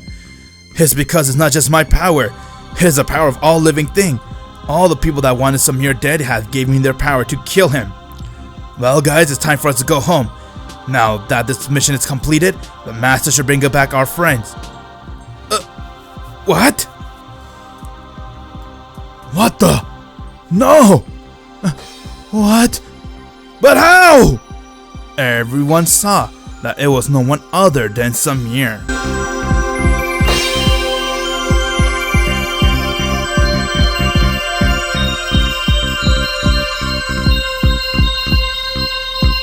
As he was standing over the rocks, and from there everyone couldn't believe that he came back even after taking on Abbas' spirit bomb head on.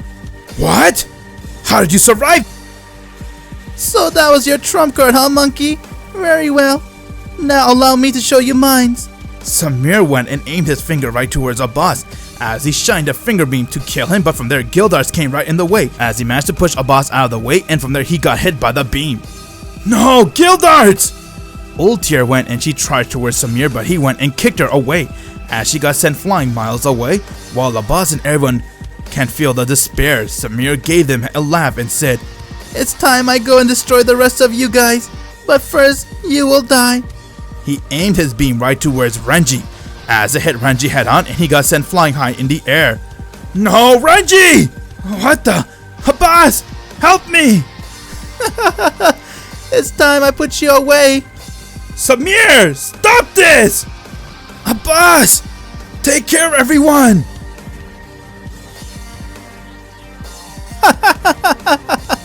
Oh, that felt so good. You see him dying right there, the rest of you will die like that. Renji has now died, as everyone couldn't believe what they saw, and they began to feel a lot of despair. Upon losing Renji, they had no idea what they can do, since now Samir is going to go and kill everyone off, but they saw that Abbas couldn't control his emotion, as he was completely different, and he began to power up and get very angry. While Samir looked towards him and said, "Now that the weasel's dead, time to kill the next one." I won't let you get away with this! You can do nothing, monkey. You bastard! I'm gonna make you pay, Samir! Everyone saw that lightning was happening everywhere throughout the planet as it became dark, but Abbas was powering up as he had no emotion in his eyes and he couldn't control his power. What is this? I won't let you get away with this! Oh wow, do you see this, Master? Yes, I do. And now it is time for the universe to witness the very first Super Saiyan. Oh wow, so Abbas is gonna become one. Oh wow, indeed. I just cannot wait to see how this goes.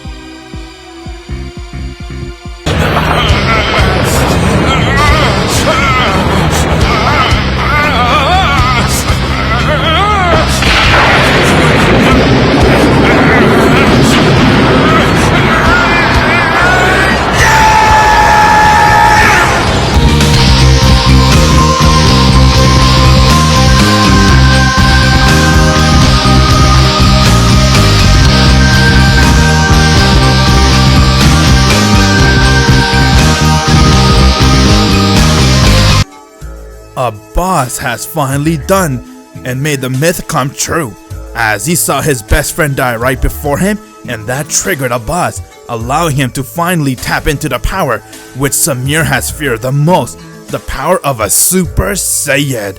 This is Super Saiyan Abbas.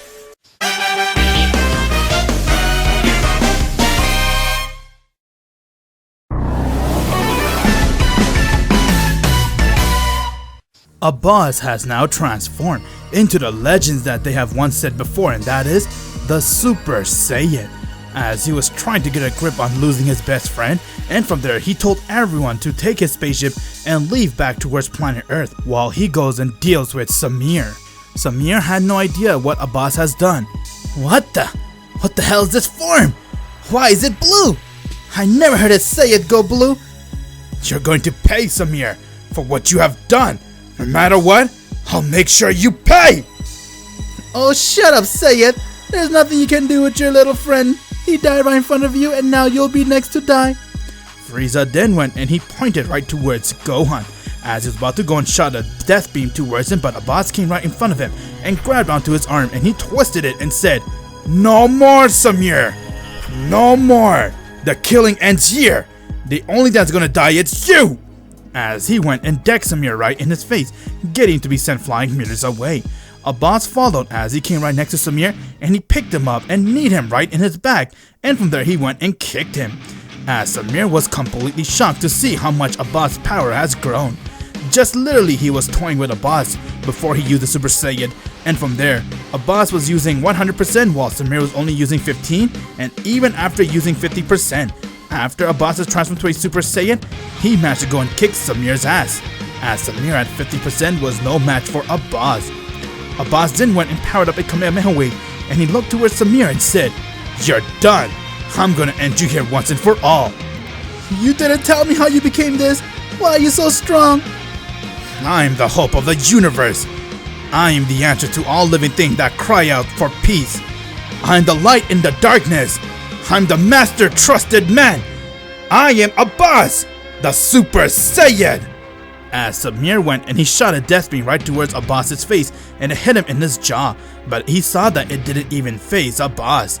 Upon seeing just how strong Abbas has become, got Samir really scared as he went and he continued to fight him, but he had no idea just how strong is Abbas, as you could see the difference between his power and Abbas, so he decided to go and use a dirty trick, which he knew how to win this battle, and that trick was to go and destroy the planet. He then began to laugh as he powered up the blast and said, "You know, Sayed, it's not the strongest one that wins the battle. They say it's the smartest one that wins it. Now say goodbye to Namek!" As he went and aimed the blast right towards Planet Namek. Oh no! Abbas went and he rushed right towards the blast, but he was too late, as the blast went and it already hit the planet, and from there it created a huge explosion. Oh no! Abbas! This isn't good! Samir got outplayed by him, so he decided to go and destroy the planet! Oh my! Did you see what happened, Father? And Master, what should we do? Should we go and save him? No! The planet's still there, and Abbas is still alive. Namek isn't destroyed yet, but everything will be turning into lava as we speak. Samir saw that the smoke cleared and he saw that the planet was still there, but it began to pour a lot of lava, as he knew that he used less power and said, "Darn it, this planet is a tough one. I should have used more power.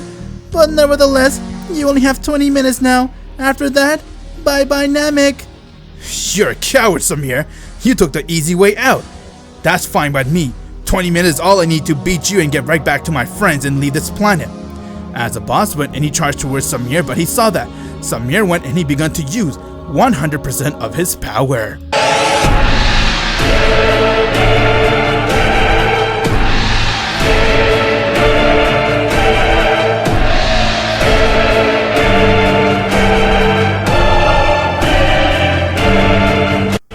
Abbas saw that as he stopped charging towards Samir, and from there he began talking to the Master telepathically. Master. Yes, Abbas. How does it feel to get the power of a Super Saiyan? It's amazing, but tell me, Master, what would you like me to do? The planet is going to explode. Do you want me to leave with everyone else or fight with Samir right now? No, Abbas. I want you to finish your fight. Finish what you started. Are you okay with that? Of course I am, Master. Anything you say, I'll do it. You will die if you stay. You do realize that. As long as I die for you, Master, I don't care what happens. Besides, I cannot let someone as evil as him live. I'm going to do everything I can to put him down. I have brought back your friend Renji and even Piccolo. They are okay and alive. And when we talk about Michael, he also came back. Oh wow! Thank you so much, Master. As Abbas saw that Samir has now used 100% of his power, Abbas wasn't surprised by his power as he looked towards him and said, "Come on, is that all you got? All that waiting just for this? How dare you say that to my power? I'll show you what I am!" As Samir went and he charged right towards Abbas and he began to attack him. While Abbas was fighting with Samir, all of his friends has now been transported to planet Earth by Dai Shinken, as he has come and took each and every one of them. But before he can leave, Michael has now awakened from his gravesite, as he couldn't believe that he was alive again, and from there when he got up, he began to walk around and saw that Planet Namek was going to explode any minute now. He then saw that Abbas and Samir were fighting with one another. Samir went and struck Abbas, as Abbas was holding his own against him, and from there he went and kicked him in his stomach. And when Abbas started to feel a bit down, Samir went and uppercut him, getting him to be sent flying in the air. But from there he saw that Abbas began to laugh and said, "You're a fool, Samir. If you think this battle's over, I got bad news for you. This battle is far from over." Michael made his way towards Abbas and Samir as he saw that they were fighting, and from there he saw that Abbas was already inside his Super Saiyan, as he couldn't believe it, and he said, "Abbas! You damn dog, you did it! You finally became a Super Saiyan! Good to see you again, Michael. Nice to see you're alive. Huh? What? How did you come back? Yes, Samir, I'm alive. And now take this! As Michael has also been transported to planet Earth. From there, Abbas and Samir were the only soul left on planet Namek, as everyone else were on planet Earth, and they couldn't believe what was going on. They saw that Piccolo and Renji were alive again. Daishigen then told them that Abbas has requested the master to send you all here except for him and Samir, so you guys can go and fight. Upon hearing that, got everyone very shocked and upset, as Gilder got mad and said, "This is absurd! What the hell was Abbas thinking? Damn, Abbas! You had a chance to come with your friends, but you chose to stay behind and die, making sure that Samir dies with you. What honor!" If you ask me, he's a fool. He has the power to kill Samir, but he's just busy showing off. But Abbas, there's no way I'll be left behind and not be a Super Saiyan. Once he gets his ass over here, I'll make sure to find out how he became one, and I'll too become one. Everyone was very upset and mourning for Abbas, while they were upset the fact that Abbas was left alone on planet Namek fighting with Samir. While that was happening, Abbas and Samir were both throwing a lot of ki blasts towards one another, as Abbas was easily overpowering Samir, but from there Samir went and he punched Abbas in the face, but Abbas went and countered it. Samir then went and began to throw a lot of blasts towards Abbas, but he pushed the blasts away. As he saw that Samir came right in front of his face, he took it and kneed it, and with that, Abbas got sent flying towards the rocks. Once when Abbas got up, he went and uppercut Samir, as both of them charged towards one another and their power clashed with each other again, and they began to hold each other's hand, trying to overpower one another. With that, Samir went and threw Abbas to the ground, and he began to attack his face non-stop, while the planet continued to shake due to the fact that it's going to explode. Abbas managed to go and push Samir away, as he decked him in his face a few times, and with that, Abbas saw that the battle was nowhere near what he wanted, as Samir was trying to show that he is the stronger one, but he had no idea how weak he is compared to Abbas. Ever since Abbas went to his Super Saiyan, Samir, even at 100%, was no match for him, while Abbas stopped fighting and he looked right towards Samir in the eyes and said, "It's done." Huh? What do you mean it's done? You're losing power by the second. You're hardly a challenge for me anymore. He'll be meaningless to fight you now. You're all scared and beaten, and to make it worse, he's just a monkey, right? Goodbye, Samir. May you live the rest of your life in peace. I don't have time to waste on you now. You have beaten and your pride is completely shattered. And the best part is, you will always remember this defeat, that a Saiyan has defeated you. How dare you insult me like that? You call yourself a Super Saiyan, but you can't even survive on this exploding planet. That's right, monkey. The planet is exploding, but you cannot survive it. And you call yourself the strong one. How weak is your Super Saiyan power? Cannot even survive an exploding planet. It was enough to beat a she-male like you, Samir. Now live with the shame. Keep it bottled up inside you silently. And you ask me, what are you going to do now? Well, why don't you fly outside of space? That way you'll have plenty of time to think about your defeat. Abbas has now gone right back to his base as he began to fly away.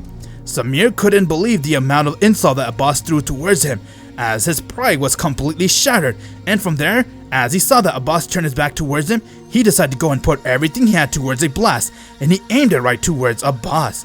Once when the blast came, Abbas managed to move just in a second before getting hit by the blast, as he saw that the blast went and it moved away, and from there he looked towards Samir with anger and said, "You really are one uneducated fool!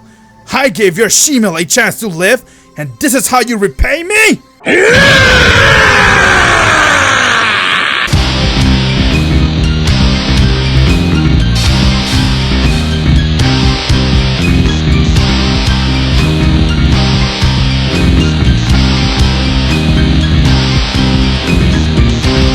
As Abbas has now transformed right back into his Super Saiyan.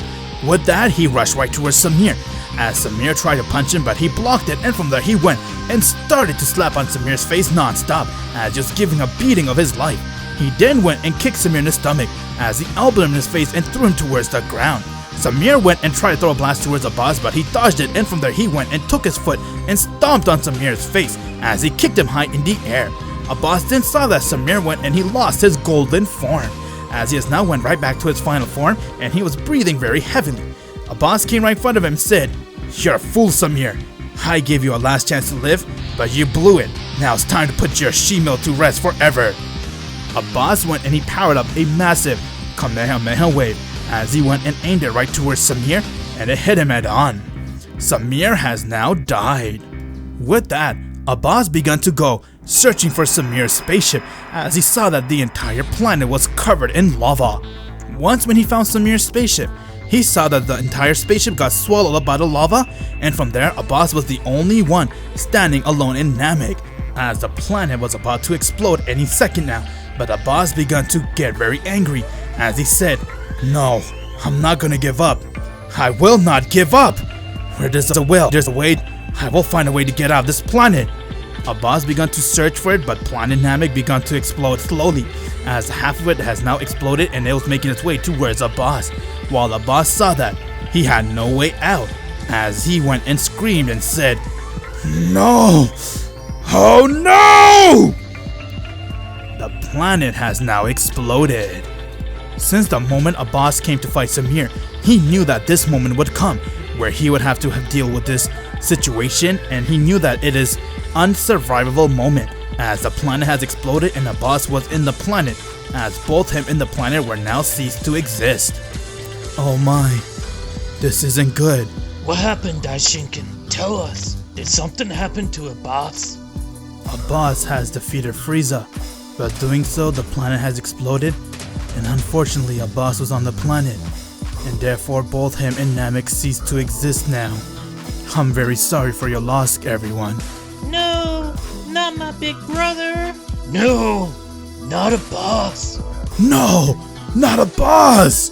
Everyone just got a heart-stopping news that although Samir is dead, Abbas has also died with him, as he didn't survive the explosion on planet Namek. If you're not a subscriber, what are you waiting for? Subscribe now and make sure you click that bell so you'll be the first to know about any new Dragon Ball Z discussion what if I make. Everyone has now got the news that planet Namek just got exploded and that Abbas was in the planet when it happened. And so they all came into grip on losing Abbas and they began to mourn for him. No, not Abbas! No! No, Abbas! Abbas has always been this way. He's always ready to take on the challenge, even if it's bigger than him. Both Abbas and Samir are gone. The universe sure did me a favor this time. Hey, shut the hell up. Don't say that about my brother. Shut it, foolish brat!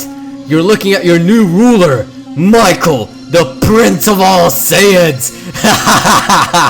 With that, the Z-Fires got angry with Michael, as he was letting the power get to his head, but from there, Daishinken has now arrived, as he looked at everyone and said, "I have just got the word from our great master to let you all know, Abbas has survived the blast and he's still alive.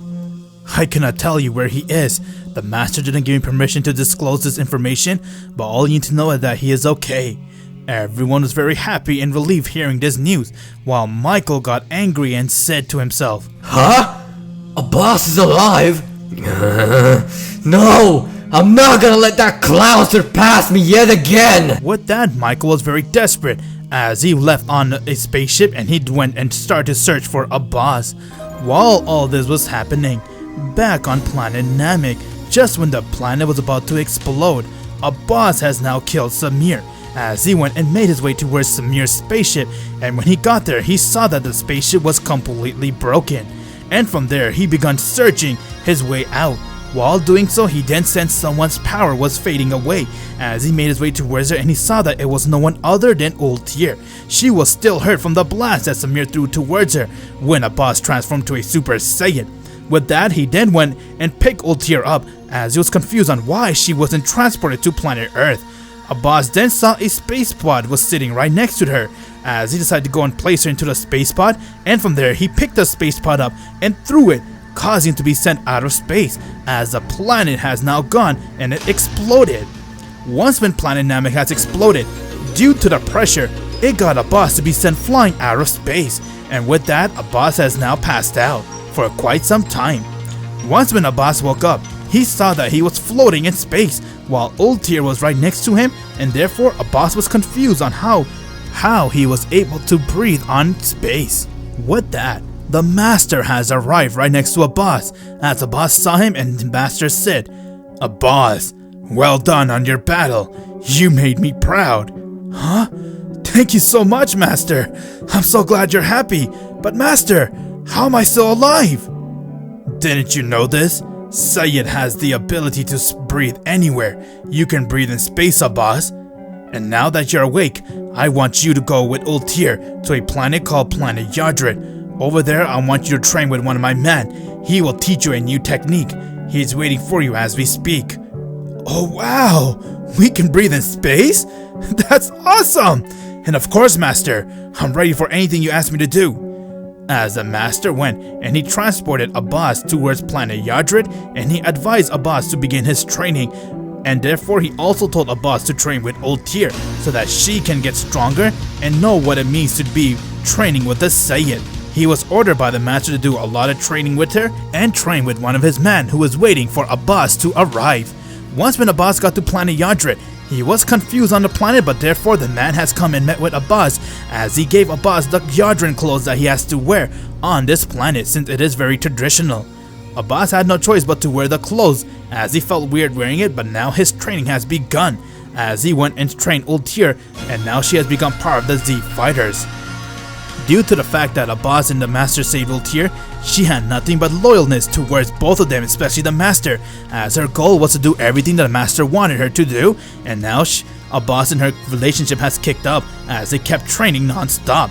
Michael, on the other hand, has spent over 1 year trying to find Abbas, but he couldn't, and therefore he has come back all upset, knowing that he can never transform to a Super Saiyan, but he decided to go and do everything he can to train so he can achieve that power by himself.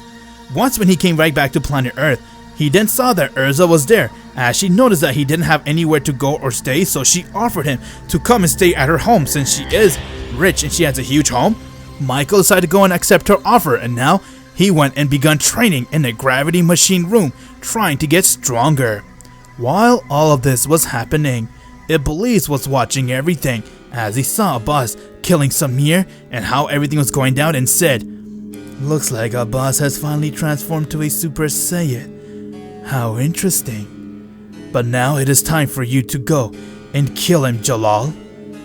"What do you want me to do for you, my lord?" "I want you to go and resurrect Madara. You know the rules. Go do it, and if you do this, I will let you be the one to stand next to me when the war begins.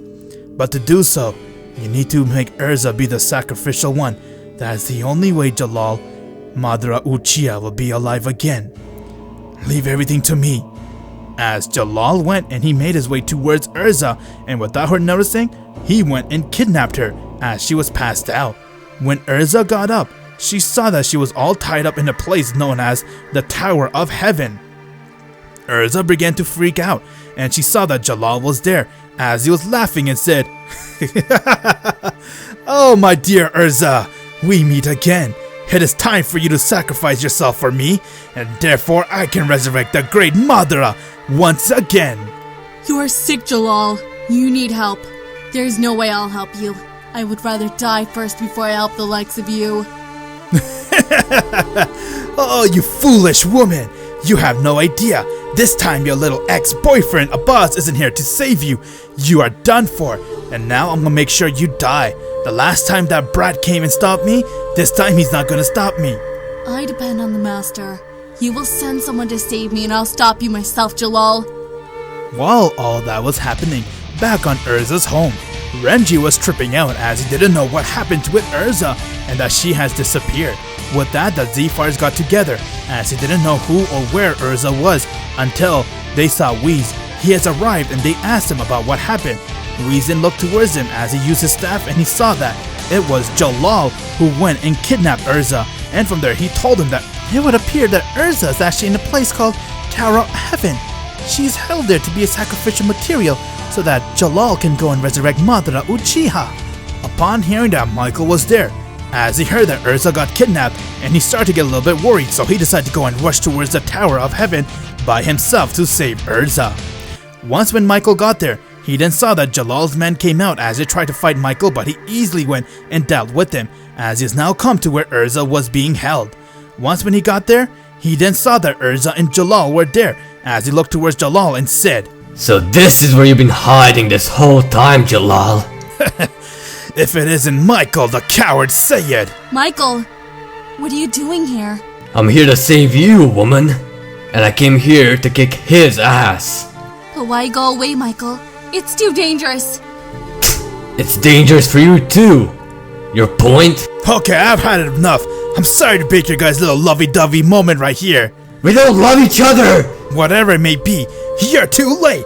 I have already started the process, and any minute now, Urza will be one with the tower, and therefore, Madara will be resurrected! Yeah, over my dead body! As Michael went and he charged towards Jalal, and he striked him, but Jalal managed to get up, and from there he went and kicked Michael in his face, getting Michael to be sent flying towards the rocks. Michael was doing everything he can to hold his own against Jalal, while Jalal was slowly increasing his power, and he began to overpower Michael, as he went and started to beat the shit out of him. Michael tried to do everything he can to hold his own, but Jalal managed to go and one-shot him, getting him to be sent flying high in the air, and with that he followed him as he went and decked him towards the ground. Michael then saw that Urza was being released from her chain. As Urza saw Michael, and from there she said, "Please, Michael, don't be here. Leave. He will kill you." I told you I'm here to save you, woman. That's what I came here for. With that, Jalal saw that this was his opportunity, as he went and shined a blast towards Urza to kill her. But Michael came right in from the blast, as he got hit head on and he began to scream in pain, while Urza saw and she began to have tears flowing down her face, and from there, when Michael fell to the ground, he was just holding on to his life, as Urza came towards him, started to cry and said, "Why, Michael? Why did you do this for me? You were supposed to not come here." Urza, run away. Save yourself. Don't stop running. As Michael has now passed out, and from there Urza began to cry and said, "No, Michael! Michael!" With that, Jalal went and he recaptured Urza, but she managed to go and kick him in his face, but from there Jalal went and decked her as she fell to the ground, and he went and started to beat the shit out of her. Just when he was doing that, Urza was screaming in pain, while Michael's body was reacting to her scream, and from there, Jalal went and he powered up an attack and aimed it towards Urza. As the attack went and it pierced right through her thighs, and she fell to the ground and began to bleed out. Michael, on the other hand, has passed out, as he began to dream of him running somewhere in a dark place, as he had no idea, and from there, he saw that Abbas was standing right in front of him, as he looked towards him and he tried to hit him. With that, he got angry and said, "What's wrong, Michael? Are you jealous that I got Super Saiyan and you don't?" Abbas.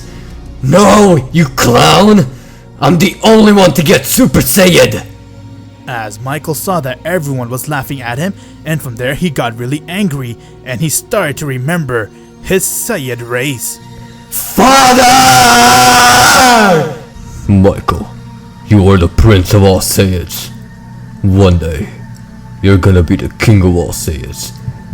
Never let them be above you.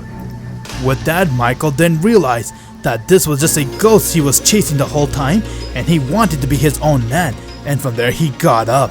Urza saw that Michael got up, as Michael's ki began to flow, and he realized that he needs to now follow his own path, and that is to do everything he can to get closer to the master.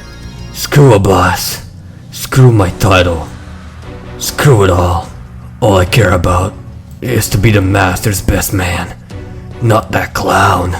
I just want to do what's best for the woman I love. Back for more, huh? I see you want no secret? I am Samir's master! I trained that bastard to be this strong and to make you his pet. And now, I'm gonna make Urza and you my pet. What do you think, you can beat me?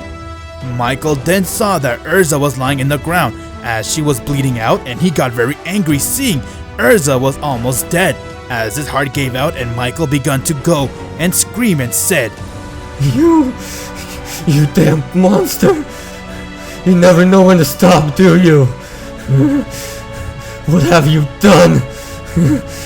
What did you do to my Ursa?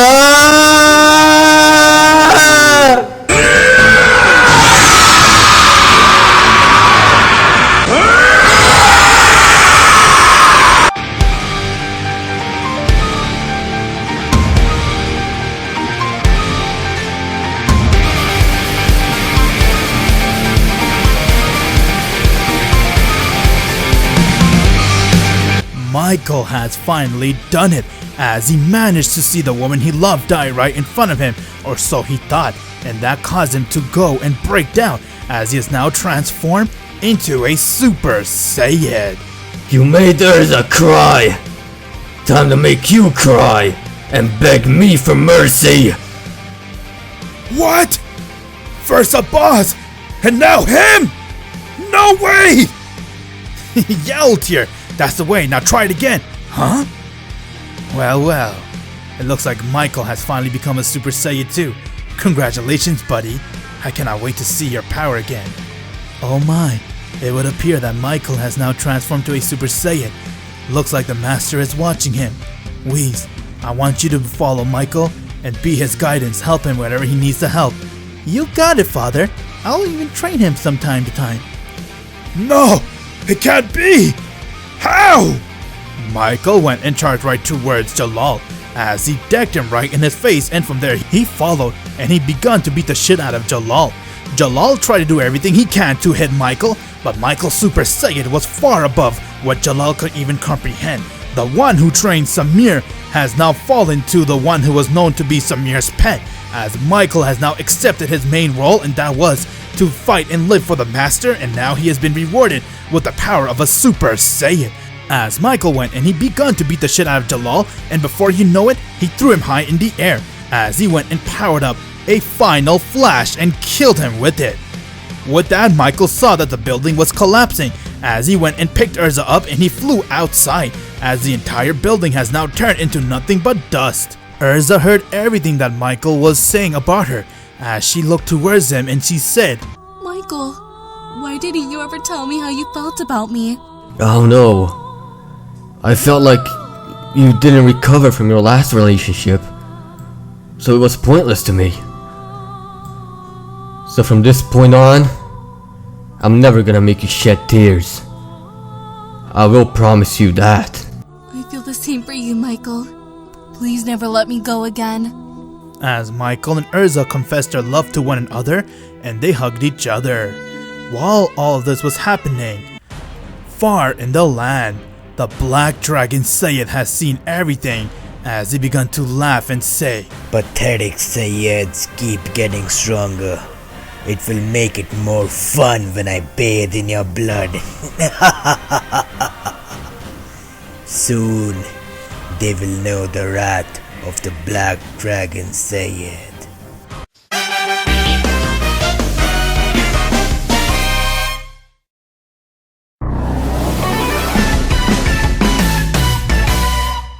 Michael has just achieved his Super Saiyan, as he has now become the second Saiyan to do it thus far, and from there, after saving Ursa's life, he has confessed his love towards her, and while that was happening, she also felt the same for him, and therefore they have now come back to their home and decide to settle down with one another.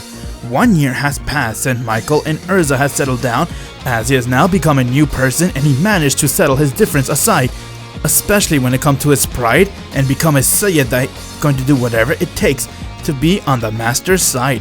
While all that was happening, within those 1 year, Abbas and Ultiar has now finished their training, as they were doing a last minute spar up, and from there, it has been 3 years since they both came to Planet Yadrid, and they continue their training, as they have learned a lot within those 3 years on how to be a better warrior and much stronger warrior too.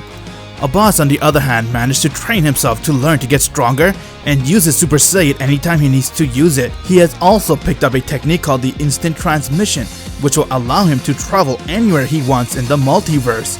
While all that was happening, in a strange planet, a planet known as Planet Prison had an evil Saiyan who was confronted by a galactic patrol officer, and they're about to go and arrest him, but before they can do anything, he went and killed him, as he looked towards him and said, I only have one goal, and that is to end that bastard at any cost, no matter what.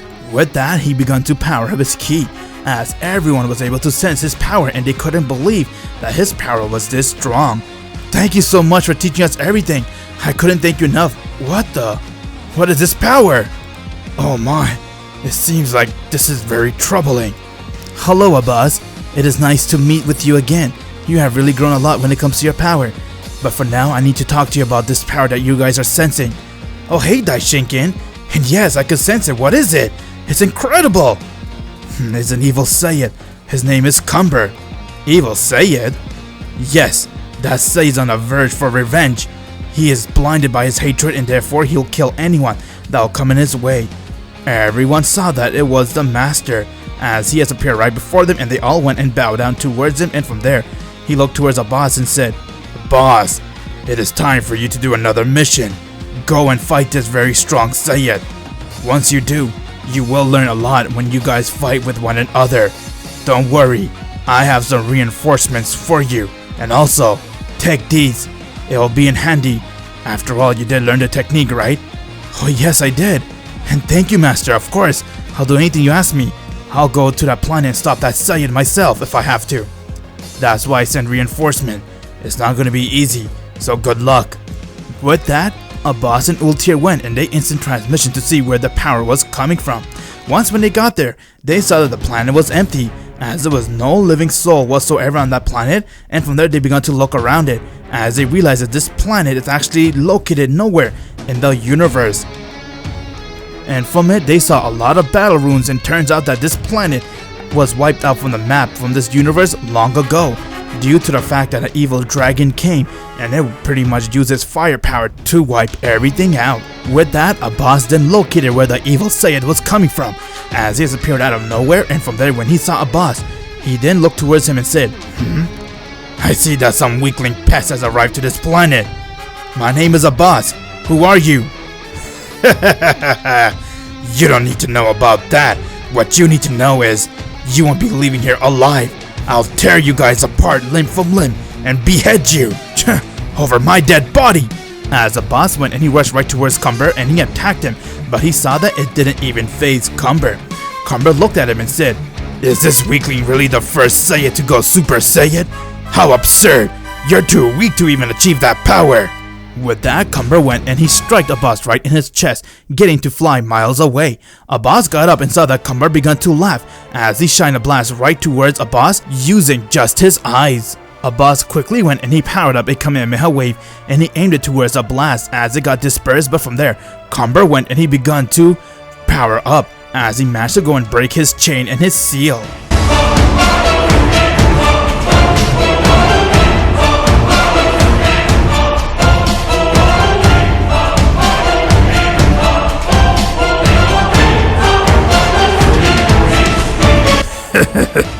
Now, Abbas, now that my chain's broken, we can have an actual battle.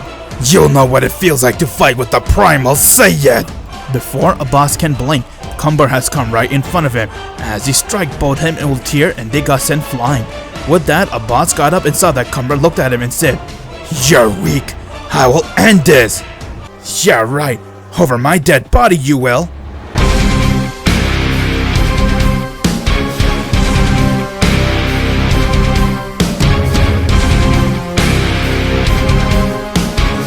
Huh? Who are you? Hey, Abbas. My name is Z. The Master sent me here. But now's not the time to talk. Let's work together and beat him. Oh wow, you're a Saiyan too? Okay then, let's do it, Z. Bring it on. I am the one and only king of all Saiyan. I'll end you all. You're not a king to anyone. The only king around here is me.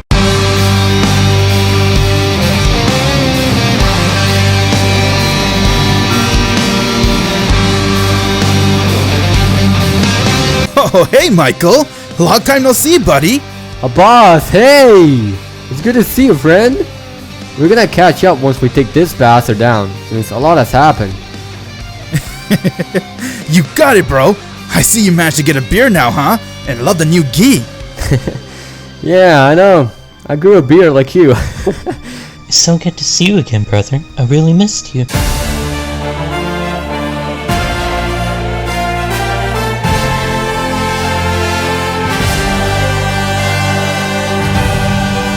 Oh wow, hey Gohan! It's nice to see you, you have grown a lot! And I also missed you too!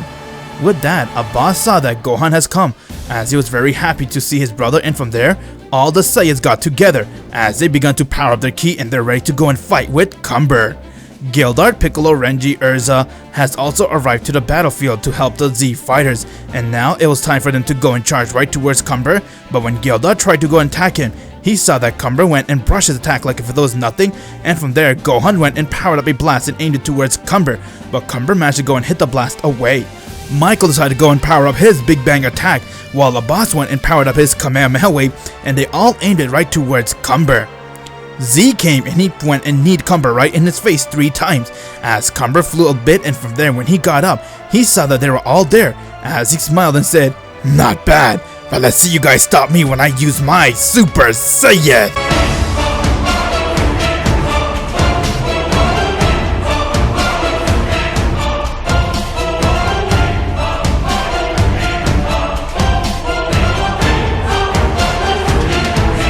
Cumber has now transformed into his Super Saiyan, as Abbas saw the increase in his power and said, "Oh my god, his power is just incredible! Alright guys, if you can, all of you guys go and transform to your Super Saiyan!"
It's time we put an end towards this man's career. Now, Cumber, you will witness the power of the Saiyan King.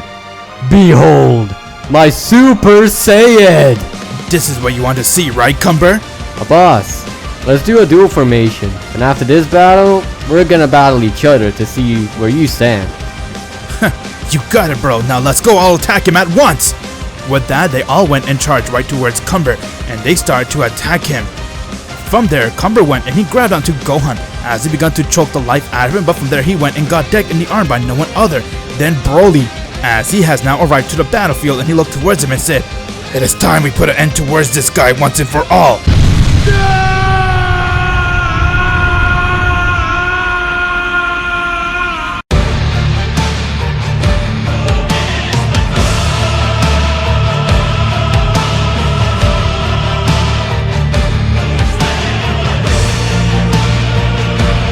Broly has now transformed into his Super Saiyan. With that, everyone was very impressed, as Abbas couldn't believe that Broly was able to go Super Saiyan and his power has skyrocketed. Damn Broly, your power is amazing! This will be an awesome fight now with all of us versus Cumber. We definitely got the upper hand. There's 5 Saiyan and 1 being a legendary Super Saiyan versus this one evil Cumber who is an evil Saiyan. Or you could call him a primal Saiyan. Let's see what he's got. With that, Gohan went with Broly, as they went and charged towards Cumber, while the Z fighters went and charged towards him left side, and from there, Z went and he powered up a Stardust Breaker. Abbas and Michael stood side by side, as they looked at each other and said, "Ready, Michael?" Alright, bet. Let's end this bastard. Don't go for the kill. I can see he has potential. Are you serious, Abbas? I mean, I won't question your thoughts. At the end of the day, our master trusts you the most. I have no business in questioning. Alright, now let's go! Michael and Abbas flew towards Cumber as they charged head on, and from that they both went and powered up the fist and decked him right in his face, getting to be sent flying towards the ground. Once when he landed, Broly came right next to him, as he picked him up and he threw him towards the ground and said, "This is your true power, huh? Pathetic. I'll put an end towards this myself." Broly was about to go into power up an eraser cannon while Cumber looked at him and said, "You look familiar. I don't know why, but I cannot help but shaking the feeling I know you from somewhere. But it don't matter. I'll kill you here once and for all. I have my own goal, and for that to happen, I need to bathe in all of you guys' blood so I could get much stronger." Cumber went and he tried to go for the kill on Broly, while Gohan went and threw a massive Masei Gohan, and once when it hit him, Z looked at Cumber and said, "Hey Cumber, let's see you dodge this then. Have a taste of my Stardust Breaker." Z went and unleashed an attack as it went and hit Cumber right head on, and before he can react, he tried to stop it, but Abbas and Michael went and they charged right towards Cumber from the back, getting him to be sent flying towards the attack, and once when the attack hit Cumber, he got sent flying high in the air as the attack did a big damage towards his body and he fell towards the ground. Ultir went and she used her magic as she could felt that everyone's power is getting stronger in the battle, and from there Urza went and laid a hand as they all went and charged towards Cumber and delivered one final big attack to hit him head on as the attack combined into one and it hit Cumber multiple times, and from there he fell to the ground. Yeah, we finally did a good job. Everyone, we finally managed to stop Cumber. Hey, the main point is that we managed to do it together, and Abbas, your power is amazing. This is my first time ever seeing you head to head. I have heard a lot about you by the Master. Thanks, I had never heard about you. So tell me more about yourself, Z. Who are you? You could say I'm just like the Master's second-hand man or something. He tells me to do mission and I go to fulfill all of his mission.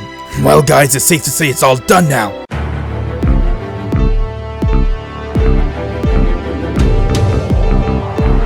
What the hell, man? Who is that? What the hell? You're right. It's coming in really fast. It feels like I've sensed its power before. Oh man, don't tell me. We're done for. Here I thought that Cumber was this strong, but this person, whoever it is, his power far exceeds Cumber like 300 times.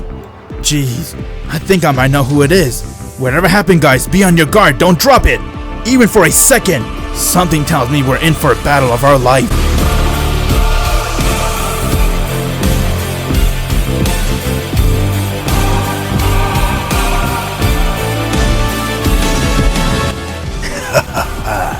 So this is where you feeble Saiyans are.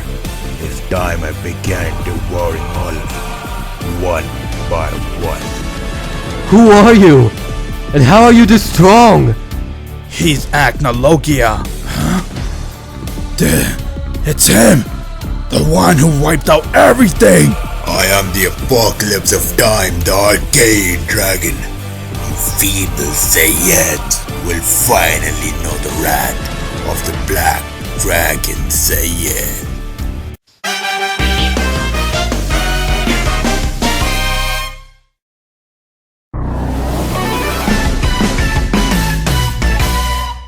Listen up everyone, don't drop your guard. This is Acnologia. It seems like you know who I am, Saiyan.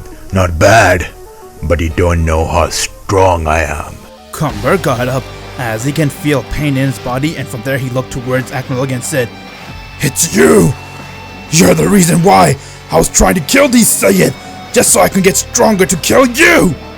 Acnologia, you have killed my people, everyone that I love, and now you're going to die! Oh, it's you! We finally meet at last! I always wanted to end your life! Remember me?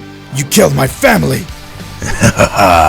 If it isn't the legendary Super Saiyan and the primal Super Saiyan. How amazing is my luck! Once I bathe in your blood, I will be the strongest to ever exist and end the Master. You want to end the Master's life? Ha, you wish! Over my dead body! You're an idiot! You think you can kill us? The Master and us will destroy you easily, just watch! We are 6 Saiyan and there's only one of you! Yeah, put your hopes and dreams aside! No one's touching our master as long as I'm alive! With that, everyone went and they charged right towards Acnologia as they tried to attack him. But from there, Acnologia went and he powered up an attack and aimed it towards it. Michael went and he powered up a final flash. With that, Abbas went and powered up a Kamehameha wave. Gohan went and powered up a Masei Gohan. Broly powered up his eraser cannon, and all of them went and aimed their blast towards Acnologia's blast. But from there, Cumber saw that as he wanted to aid a hand, so he went and powered up his attack and aimed it right towards Acnologia's blast. While Z went and he powered up a Stardust Breaker, and from there he aimed it right towards Acnologia's back, getting all the attack to go and hit him head on. But once when he got hit head on, they saw that Acnologia wasn't even phased one bit by their attack, as they all saw that he was unstoppable and that their attack did nothing to him. While they were fighting, far in another planet, Iblis was watching everything as he saw what happened and said, "I see. So the Black Dragon Saiyan finally decided to come and show himself, huh? I don't see where Acnologia is, how strange. But let's see how this Black Saiyan Dragon does against the rest of the Saiyans." Acnologia went and he used a breath attack and aimed it towards the Z fighters. Gohan along with Broly and Cumber all went and they came right from the blast trying to move it away, but they ended up getting hit by it. From that they all fell to the ground, but Abbas and Michael were still standing, while Z went and he charged head on, but from there Acnologia went and used his tail to swat him down, getting him to be flying meters away. From there Abbas looked towards Michael. "We cannot hold back now, Michael. It's time for us to go all out." I don't know about you, Abbas, but I'm going all out. "No, I'm not. Now it's time I show you guys what I have up my sleeve. Let me show you guys the Kaioken!"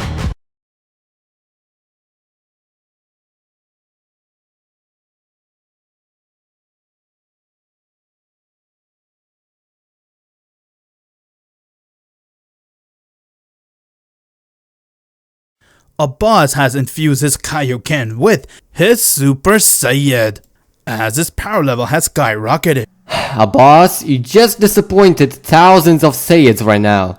If you had this power, you could have used it from the start. Well, it's time we work together and hit him with everything we got, Michael. You weakling, Saiyans. Is that all you got? How about you try me? Abbas went and he punched Acnologia as he charged right towards him, and with that, Michael went and hit him in his jaw.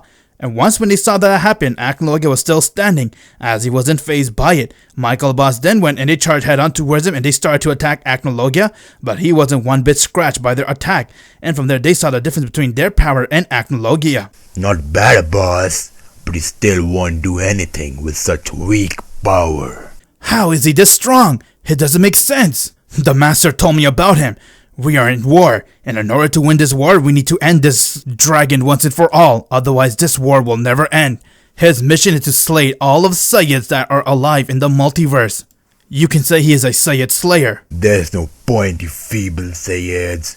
All of you will feel the same pain at the end of the day. Now die. No, there's one way we can beat him, and for that I'm going to need you to give it your all. Give us your energy. Z, Gohan, Broly, and even Cumber along with the rest of the Z fighters hand over their energy towards Michael and Abbas as they got a boost from their energy, and from there they went and charged right towards Acnologia as they began pouring their energy towards it and started to attack it with everything they got. Acnologia saw what they were doing and said, "Bring it on, feeble Saiyans. I'll enjoy this." Acnologia went and he tried to stab Abbas, but Cumber came and grabbed onto his finger. And while doing so, he went and managed to push him away. With that, he went and shined a blast, putting everything he got towards the blast, and once when he aimed it towards Acnologia, he saw that it did nothing to him. This isn't one-sided anymore. Now we're fighting together. You got it. As Abbas powered up his Kaioken Super Saiyan to the fullest, and with that, him and Michael went and rushed towards Acnologia and they began to attack him.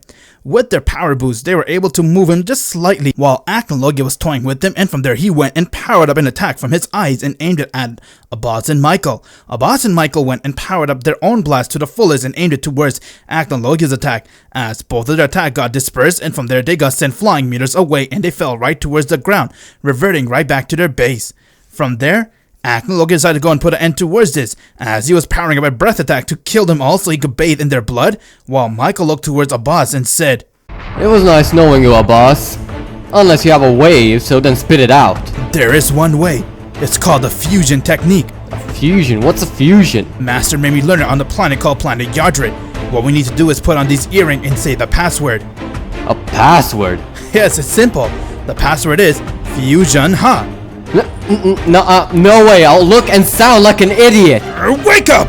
You're already an idiot as it is. What does it matter? Do you want your Urza to die? Okay, chill. Point taken. I'll do it. This is gonna be special, Michael. I can feel it. Now let's do it. There's no point of you two trying to come up with a way. the result will still be the same, and all of you will die here. Get your gravestones ready. Fusion! Ha!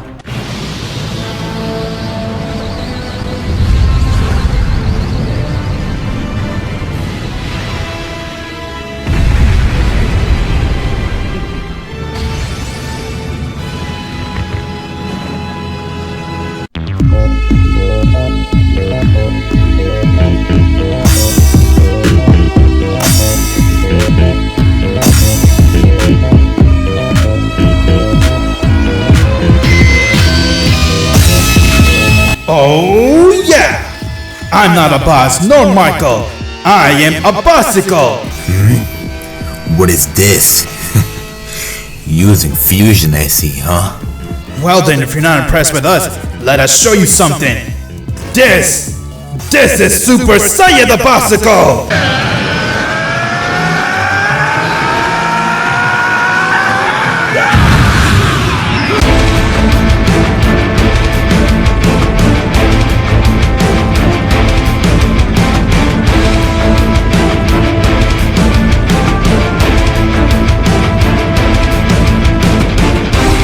As everyone has now witnessed the very first fusion of a Saiyan. With that, Abbasical and his Super Saiyan stare towards Acnologia. As he did the same, and from now, their second battle has begun. Acnologia went and rushed towards Abbasical, while Abbasical did the same, and from there they both went and struck each other in their face, getting both of them to be sent flying towards the rocks.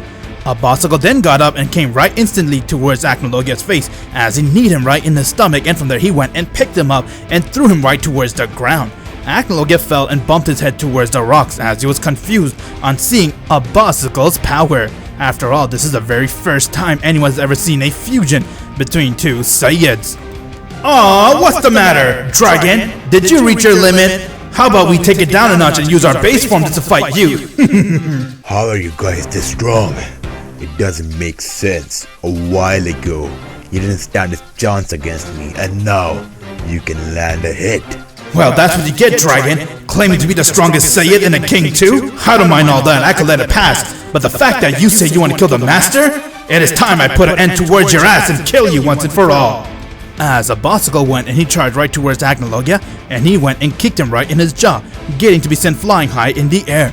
With that, Abbasical went and powered up a final Kamehameha wave and aimed it right towards Acnologia. As the blast went and hit him right in his face, and from there a huge explosion happened, causing Acnologia to fall straight towards the ground.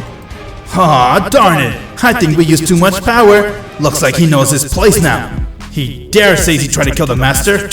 He cannot even kill us. What a weakling dragon! Oh man, it hurts. It hurts. Kidding. You feeble Saiyan. You think you ever had a chance against me? Don't make me laugh. I was only toying with you from the start. What? No way, you're bluffing! Bluffing? The Black Dragon Saiyan never bluffs. He says and does what he wants to. Abbasical went and he powered up another final Kamehameha wave and aimed it right towards Acnologia. This time Acnologia went and he absorbed the attack as the entire wave went right inside his stomach and he ate it. From there, Abbasical saw that this was getting out of hand as he decided to go and use more power, so he went and powered up his Kaioken with his Super Saiyan.